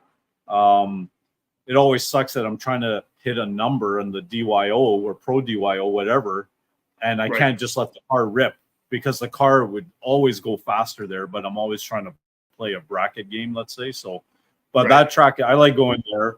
All of them. Orlando's good, and I think every track I've kind of been around, they've all been pretty nice. Like the 6 summer ones are great, like Tri-State and Byron, and I like them, like that old school kind of vibe, and the tracks are good, and like the little track with the like the cool old bleachers. I just worked at Kearney Raceway Park. It's a long time Rocky Mountain Race Week track, and man, they just hit different.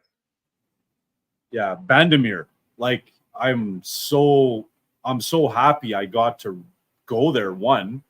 I've always heard about it, but I never paid attention to it. But once I was there, I was like, man, I wish I would have came here years prior, like to go watch an NHRA event or anything, right? But what's a really cool track as a spectator is the one in Kent in the Pacific Northwest that they just raced at NHRA.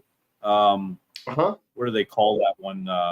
In Seattle, like whatever the track is. The Northwest Nationals. What's the name of the track? It's Pacific. In Kent. Yeah, it's in Kent. Yeah, that track as a spectator, I went there a few years ago to watch the NHRA drags.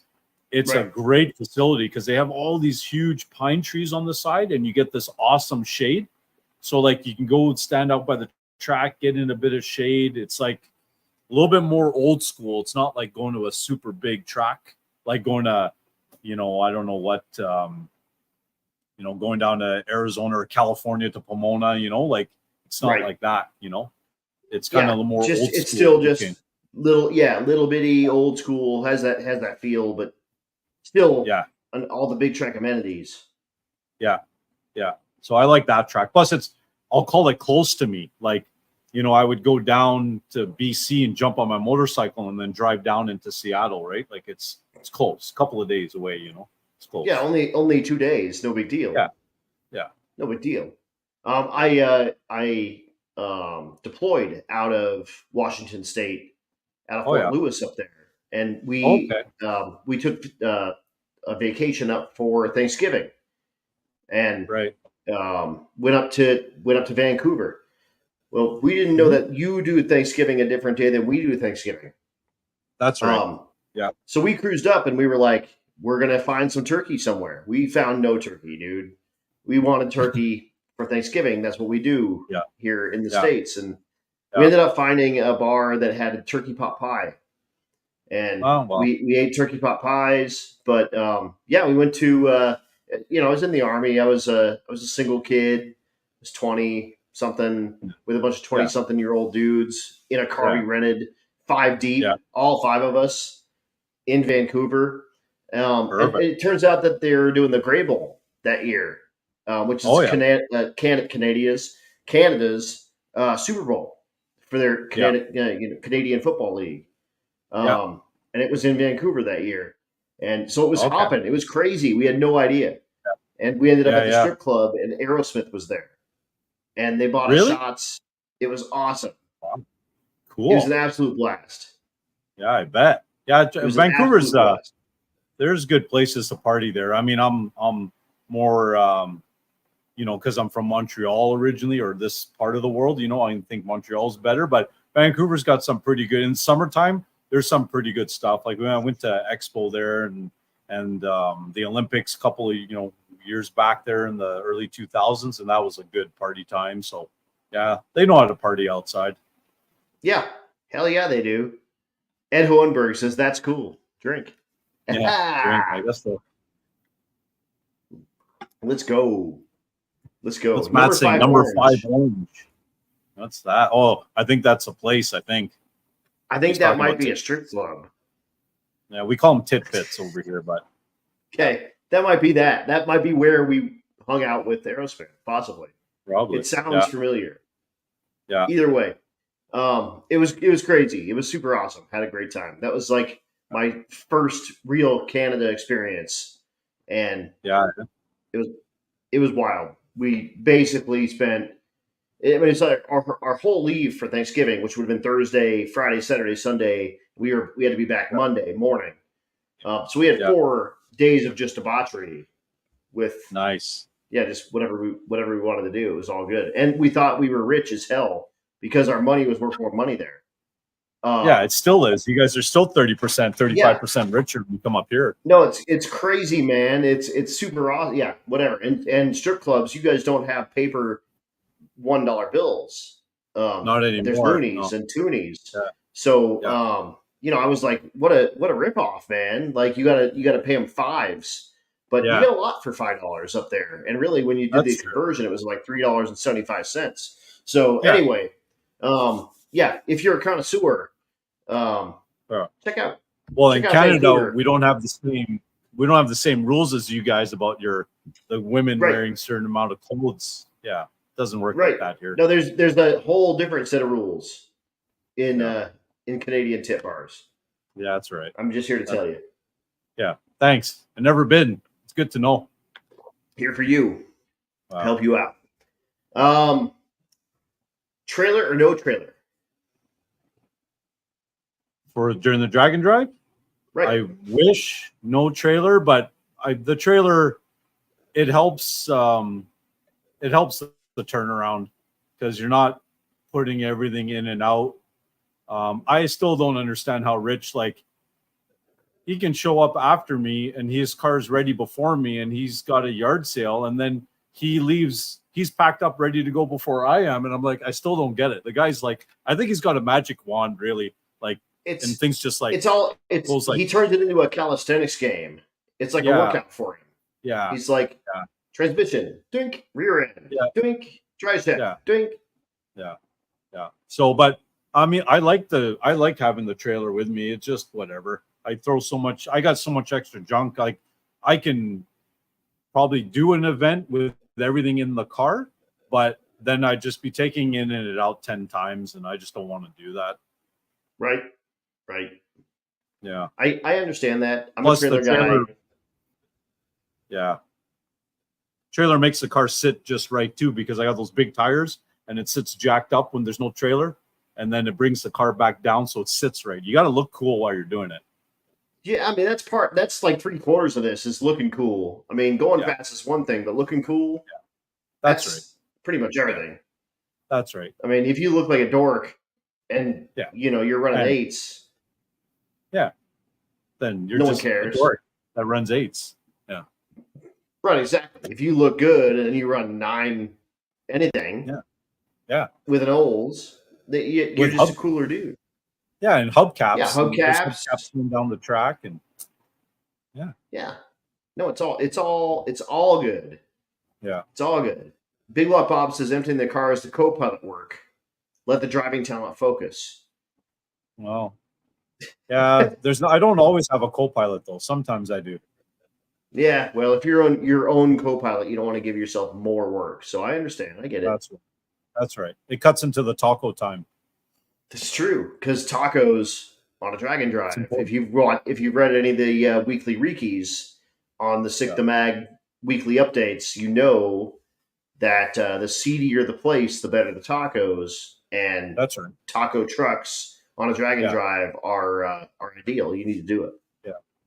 Whenever I go, I'm always sending Riki like, hey man, look what I found. And I send him a place inside, and either I get a thumbs up or thumbs down if it's to his approval. So usually it's thumbs up. So I'm hitting the right spots. But I mean, that's what it's about, is burnouts and tacos. That's what drag and drive actually burnouts means. and tacos. Burnouts and tacos.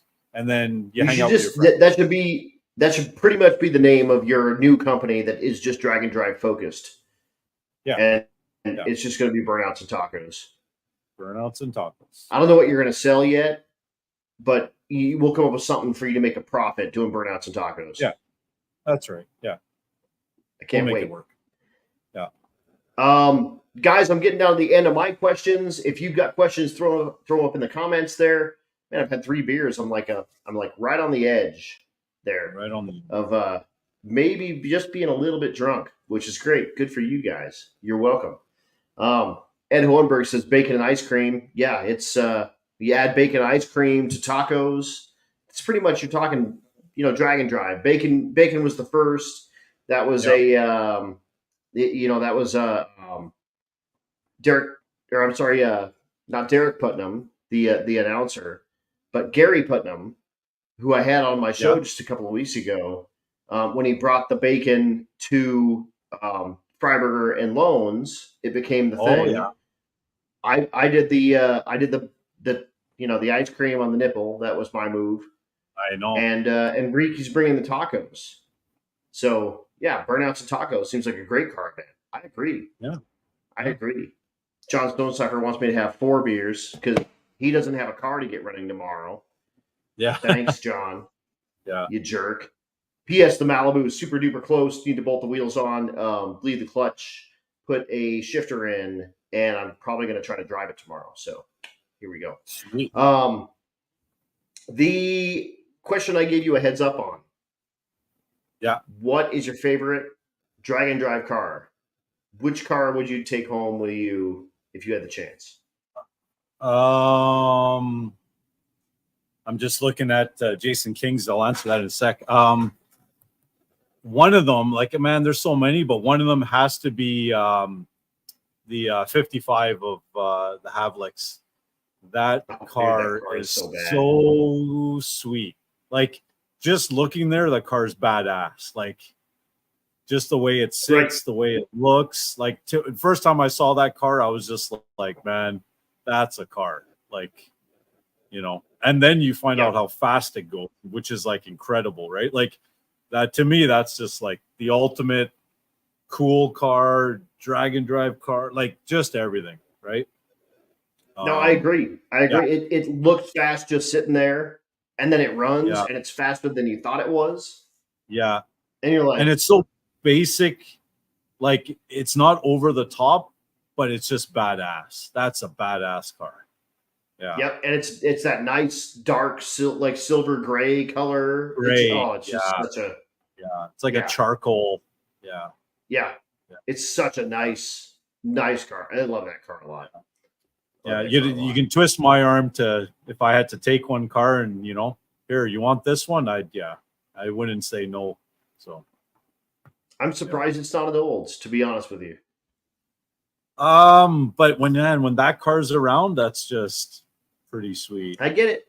I mean, it's just sort of like, there's 60s Olds, but then this 55 Chevy. And it's not just a 55 Chevy.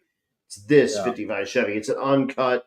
A lot of guys cut the quarter, the quarters out. It's a not cut, which means that with the big tires that he runs, he has to unhook the shocks to take the tires off, which is a pain in the ass. But you can't get that look without that. That car is bad, absolutely bad. I mean, my buddy's got one, and I'm hoping he comes to Sick Week. He'd probably do Sick Ward, and it's also bad. It's a 55 Chev stick, just 427. It's just a driver, but it's badass. Right. And when you guys see that car, you'll know what I'm talking about. So I don't know. I got a 55 Olds that one day I'll build just as a something with a big blower and an Olds motor, but I don't know. There's lots of cars. 55 Olds are cool too. I mean, it's basically the same kind of outline and whatnot. The 55 GM car, and then putting the Olds in it to kind of keep it correct. Yeah, well, I got so many of them. It's like it makes no sense to go get a big block Chev and get all the parts. And I got more Oldsmobiles than you got Olds junk just chilling. Yeah, so I got a. There's a lot to be said for having a fleet. Like all your crap bolts on in between each other. Like you can take parts off of one and put it on another. I get it. Yeah.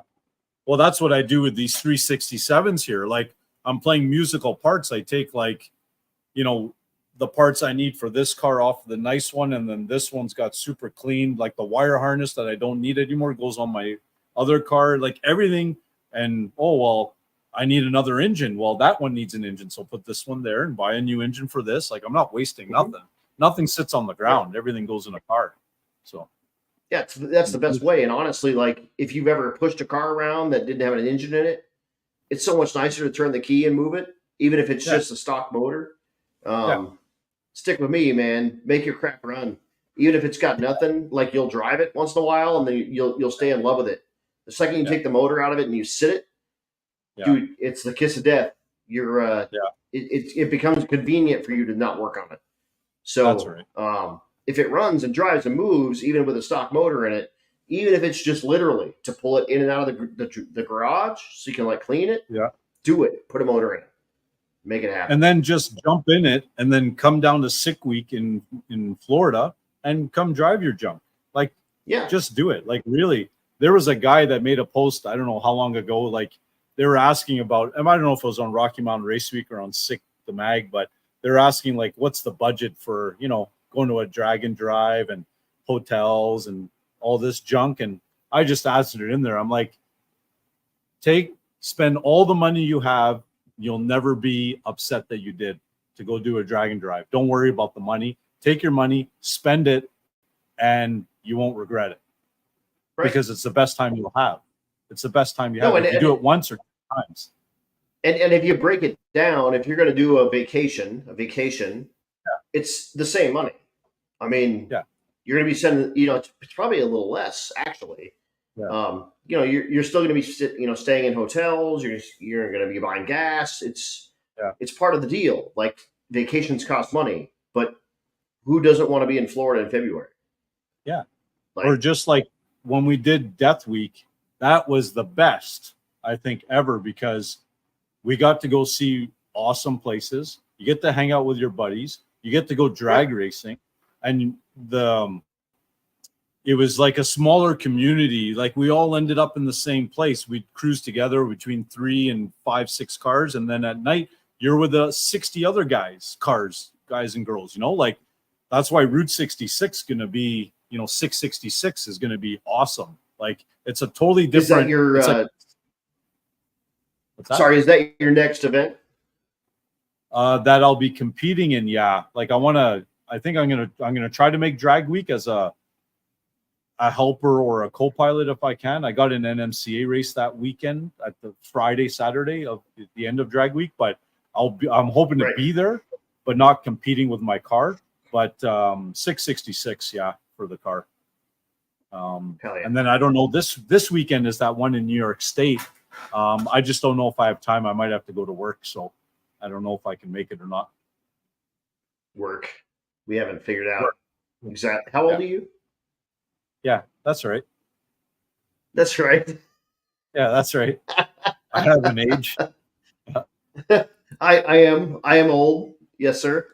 I'm down to my last couple of questions here. So if you got one throw it in the chat bleachers there in the comments. We'll get that answered for you. Other than his age, he won't tell you how old he is. He's 35, apparently. He said earlier, but I don't think that's true. I think he was lying to us. But either way, what advice do you have for newbies? Oh, shoot. What? Yes, Holly or Q-Jet, says Jason King. What's on the olds? The first 2 drag and drives, well, all my years was always a Q-Jet. Always. And then when I put the motor in there, I ran Q-Jet when I ran 10s and all that stuff. And then with the new setup, I ended up with a Holly. But that's just because the intake didn't take a Q-Jet, and I didn't want to adapt it. I'm working on something to get a Q-Jet on this motor or the next one. It's going to be some funky stuff because, Q-Jets are awesome. They drive great. And they really sound are. great. If they work good, man, that's a great carburetor. You can, if you don't know, the Q-Jet's they call a spread bore. It's got small primary barrels, and it's something like 200 CFM, and then it has huge secondaries, which are like 500 or something like that. So you can cruise on those little tiny ones up front, get good fuel mileage. There's a center, all the float stuff is all in the center of it, so you can get it off camber and stuff, and it all works really good.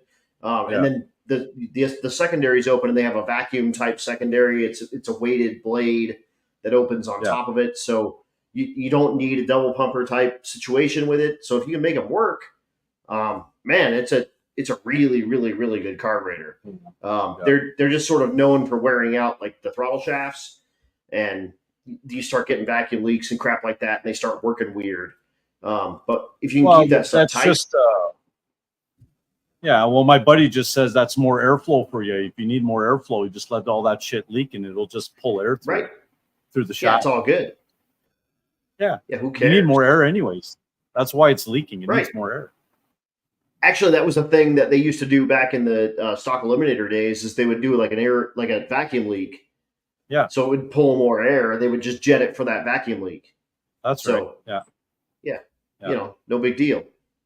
Yeah. No big deal. Jameson wants to know dogs or cats. Dogs. Dogs.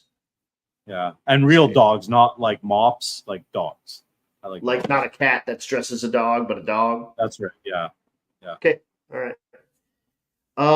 What advice do you have for newbies? Someone just now getting into drag and drive type stuff, someone that wants to get into old stuff, someone that wants to be a pilot, someone that wants to grow a beard, whatever. What do you think?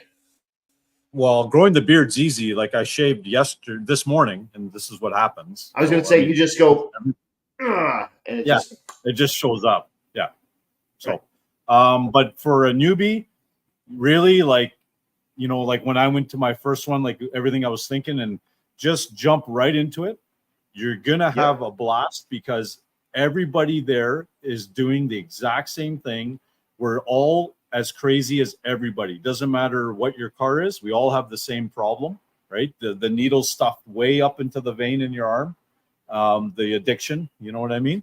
Yeah. The drag and drive addiction. There you go. Let's see how you work that in there. for That's right. That's right. yeah, the Absolutely. drag and drive addiction. And Yeah. no, that's 100%. And if you don't know, you're about to. Guess what?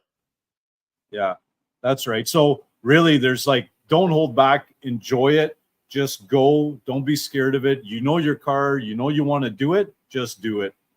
Just do it, and you'll enjoy it, and you'll never regret it. I don't think I've ever met somebody who says, I don't really like drag and drive. I did it, and it's like, it's not my thing. It's your thing because you don't like everything else, and you just have to do it. Right.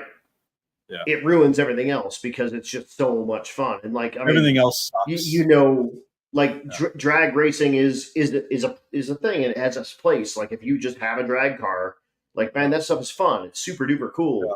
But you get to it's an entire program to enjoy that car for a combined 10 minutes.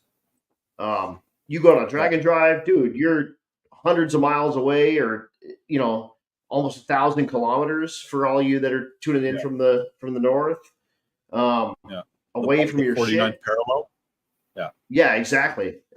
You get 1,000 kilometers away from your junk. It's a different ball game, dude. It's a whole different world. And yeah, like I say, you always get to enjoy your car and drive it. Like these drag and drives gives you that ability to like not just go to the cruise night, like to the ice cream shop and back for 20 minutes. Right. Like you get to drive your car. You have nothing else on your agenda but to get from here to there and then go to a racetrack. Even if you do like Sick Ward or whatever drag week calls that, you just drive along, or you get to drive your car for a whole week and enjoy it. And there's no stress in life except for where you're going to get tacos and margaritas. That's the stress.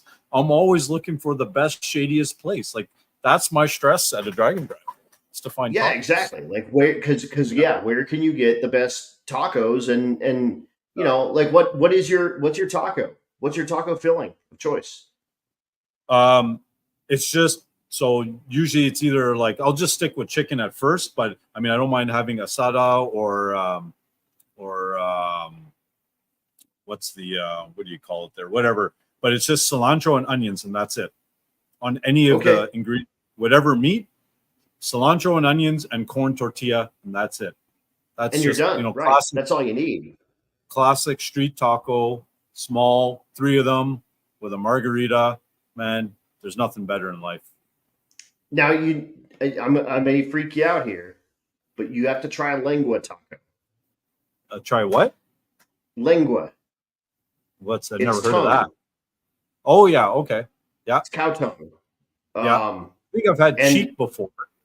If you get over that it's a tongue, it makes the best taco. It's sort of it's like a sponge, so it soaks up all of the flavor that they cook it in. Yeah, it's spectacular, absolutely spectacular. Well, we'll have to find some on the next one. We're talking regular tacos and not strip joint tacos, Kevin. So yeah, but if you can find a strip joint that has great tacos at a strip joint, I don't know. I'm just saying, like you're never gonna have a pubic hair in your food at a strip joint. Just throwing it out there. Well, no, they're all shaved, but exactly. That you didn't have to say it, but we got it. Shaved meat. I'm on my last question. If you got one more, throw it in the comments. We will get that answered. But Raj, what updates do you have coming to your ride, and what is the next drag and drive we'll see you on? Well, we're, like I said, I got a rocket block finally for this thing, an Olds rocket block. So that took a while. I was waiting to actually get my hands on it before I said anything, because you start bragging about something that doesn't happen. So that's going to be a badass Oldsmobile motor, I think. Well, for sure, we're going to make it real streetable, like so, nothing too wild on the compression side, and then just turn the bottle up, pull the jet out, and let it flow like mad. So it's going to be going to be a fun motor. Yeah, that's the setup. New diff for it to take all the power. Shooting for, I don't know, 1,300 horse or something, somewhere in that range. So like 850 kind of. Yeah, like I'm going to start at 9.0, but in reality, the number should take it in the 8s. If I can tune it well, if I can figure out how to do that, maybe it'll go 850. The chassis cert at 850 now. I got that. So, right. And I got the license, so I can go up to 850. But so that's sort of the first step. And do you have any idea how big it's going to end up being? And will it stay carbureted? It will start off as carbureted. Yeah, I'm going to stick with that for now, just until I've finished with that and I can't go any further and I need to tune it more to start fine tuning each cylinder. Then I'll throw fuel injection on it. Mostly for the cost at the beginning, to set myself up with a whole fuel injection thing and learn it and do it. It's just extra time and money. It's cheaper to do a carburetor. I know it. I know how to deal with it. And because I don't want to spend a long learning curve on it. And it'll be big. It'll be like, not big, but I don't know, like 500 plus inches. Cool. Yeah. Hell yeah. Hell yeah.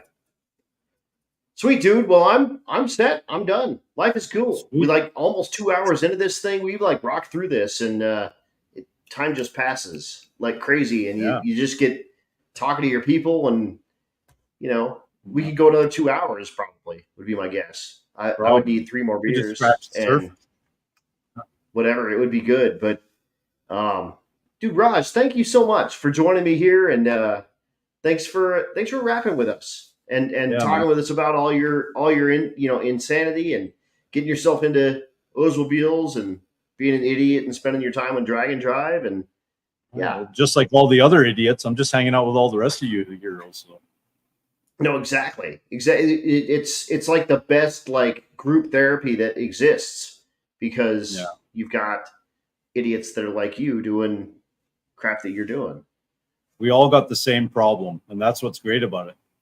So right, exactly. We're both our own pushers and our own, like support system. It's like a like really, really bad relationship that you feed the badness to each other all the time, but the badness is not that bad because we're partying and we get to meet each other and we're besties now. That's right. We are besties. That's what you said last time. Yeah. It is, exactly. Poor life decisions. Jason from War Performance is always watching. Thank you so much, Jason, for the good show. And Jameson, thanks so much for checking it out. If you guys haven't checked it out, go like, subscribe. Check me out on YouTube. I'm at Adam Dory. Are you on any social medias that you care to pass off? I don't know. There's just Facebook and Instagram, but I got a YouTube thing, but I've never. Maybe one day maybe the new engine build, I'll start getting people, putting it out so people can follow the build, because I think it's going to be real cool for the Oldsmobile guys in the world to see such a streetable, normal setup that's hopefully going to go fast and be badass, right? Hell yeah. Yeah.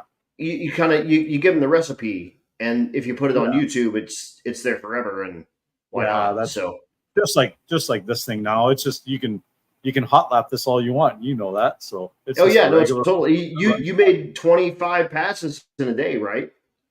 26. 26? Yeah.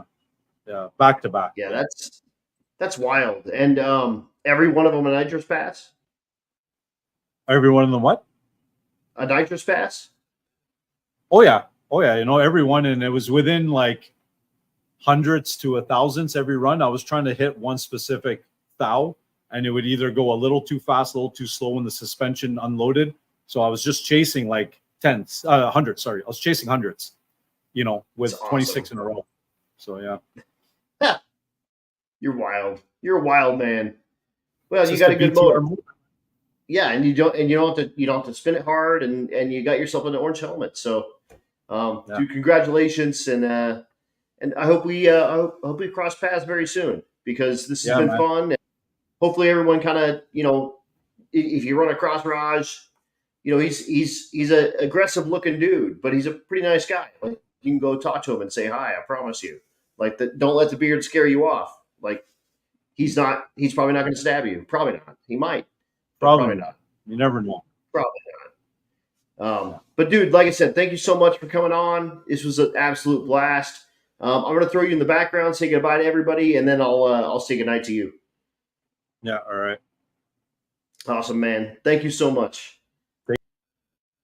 Dude, how cool was that? Rovic, you can call him Raj, dude, whatever you want. Yeah, absolutely. Just get his autograph. Absolutely. You got to do that. What a great show. So much fun. These ones that I feel like I can go like double time are amazing to me. Just so much fun. Learned a ton about Raj, learned a ton about Oldsmobiles. I mean, who knew that the 455 is a taller deck block or deck height than the smaller like 350 stuff? Well, Raj knows, and now you know, and now I know. So I can like sprinkle that wisdom on people as we go throughout the world. But man, it was awesome. Appreciate Raj being on. That was super awesome. Appreciate all you tuning in. Again, check me out on YouTube. I'm at Adam Dory. Check me out on That's Cool Drink on Facebook and Adam Dory on Facebook as well. Tons and tons of cool stuff coming up for me here very soon. Next week, I've got Jason Schaefer and Angel. Jason's got the chicken coop, the like 1932, 34-ish Ford chicken coop, and he puts his dog in it, Angel. I'm going to have Jason and Angel. They're my cover photo, actually, for the That's Cool Drink Facebook page. So I'm going to have them on. That's going to be super duper fun. The following week, I have a little trick up my sleeve that I think I'm going to come up with. The day after, the Wednesday after, I'm going to Bonneville with Keith Turk and the Taylors. They've graciously kind of like invited me, and they're going to kind of let me just hang out. They're not like hosting me or anything like that. So I'm going to be like camping. It's going to be craziness. So nothing going on for the following week. And then I've got the Half Lake Shootout, the FSC Shootout coming up in Iowa in the middle of August. So again, next week, Jason Schaefer and Angel. I've got something on the hook for the following week, and then I will be at Bonneville. So lots and lots of cool stuff coming up. But that said, you guys, thanks so much for tuning in. Tuesday night's coming to an end. Episode 33, we are done.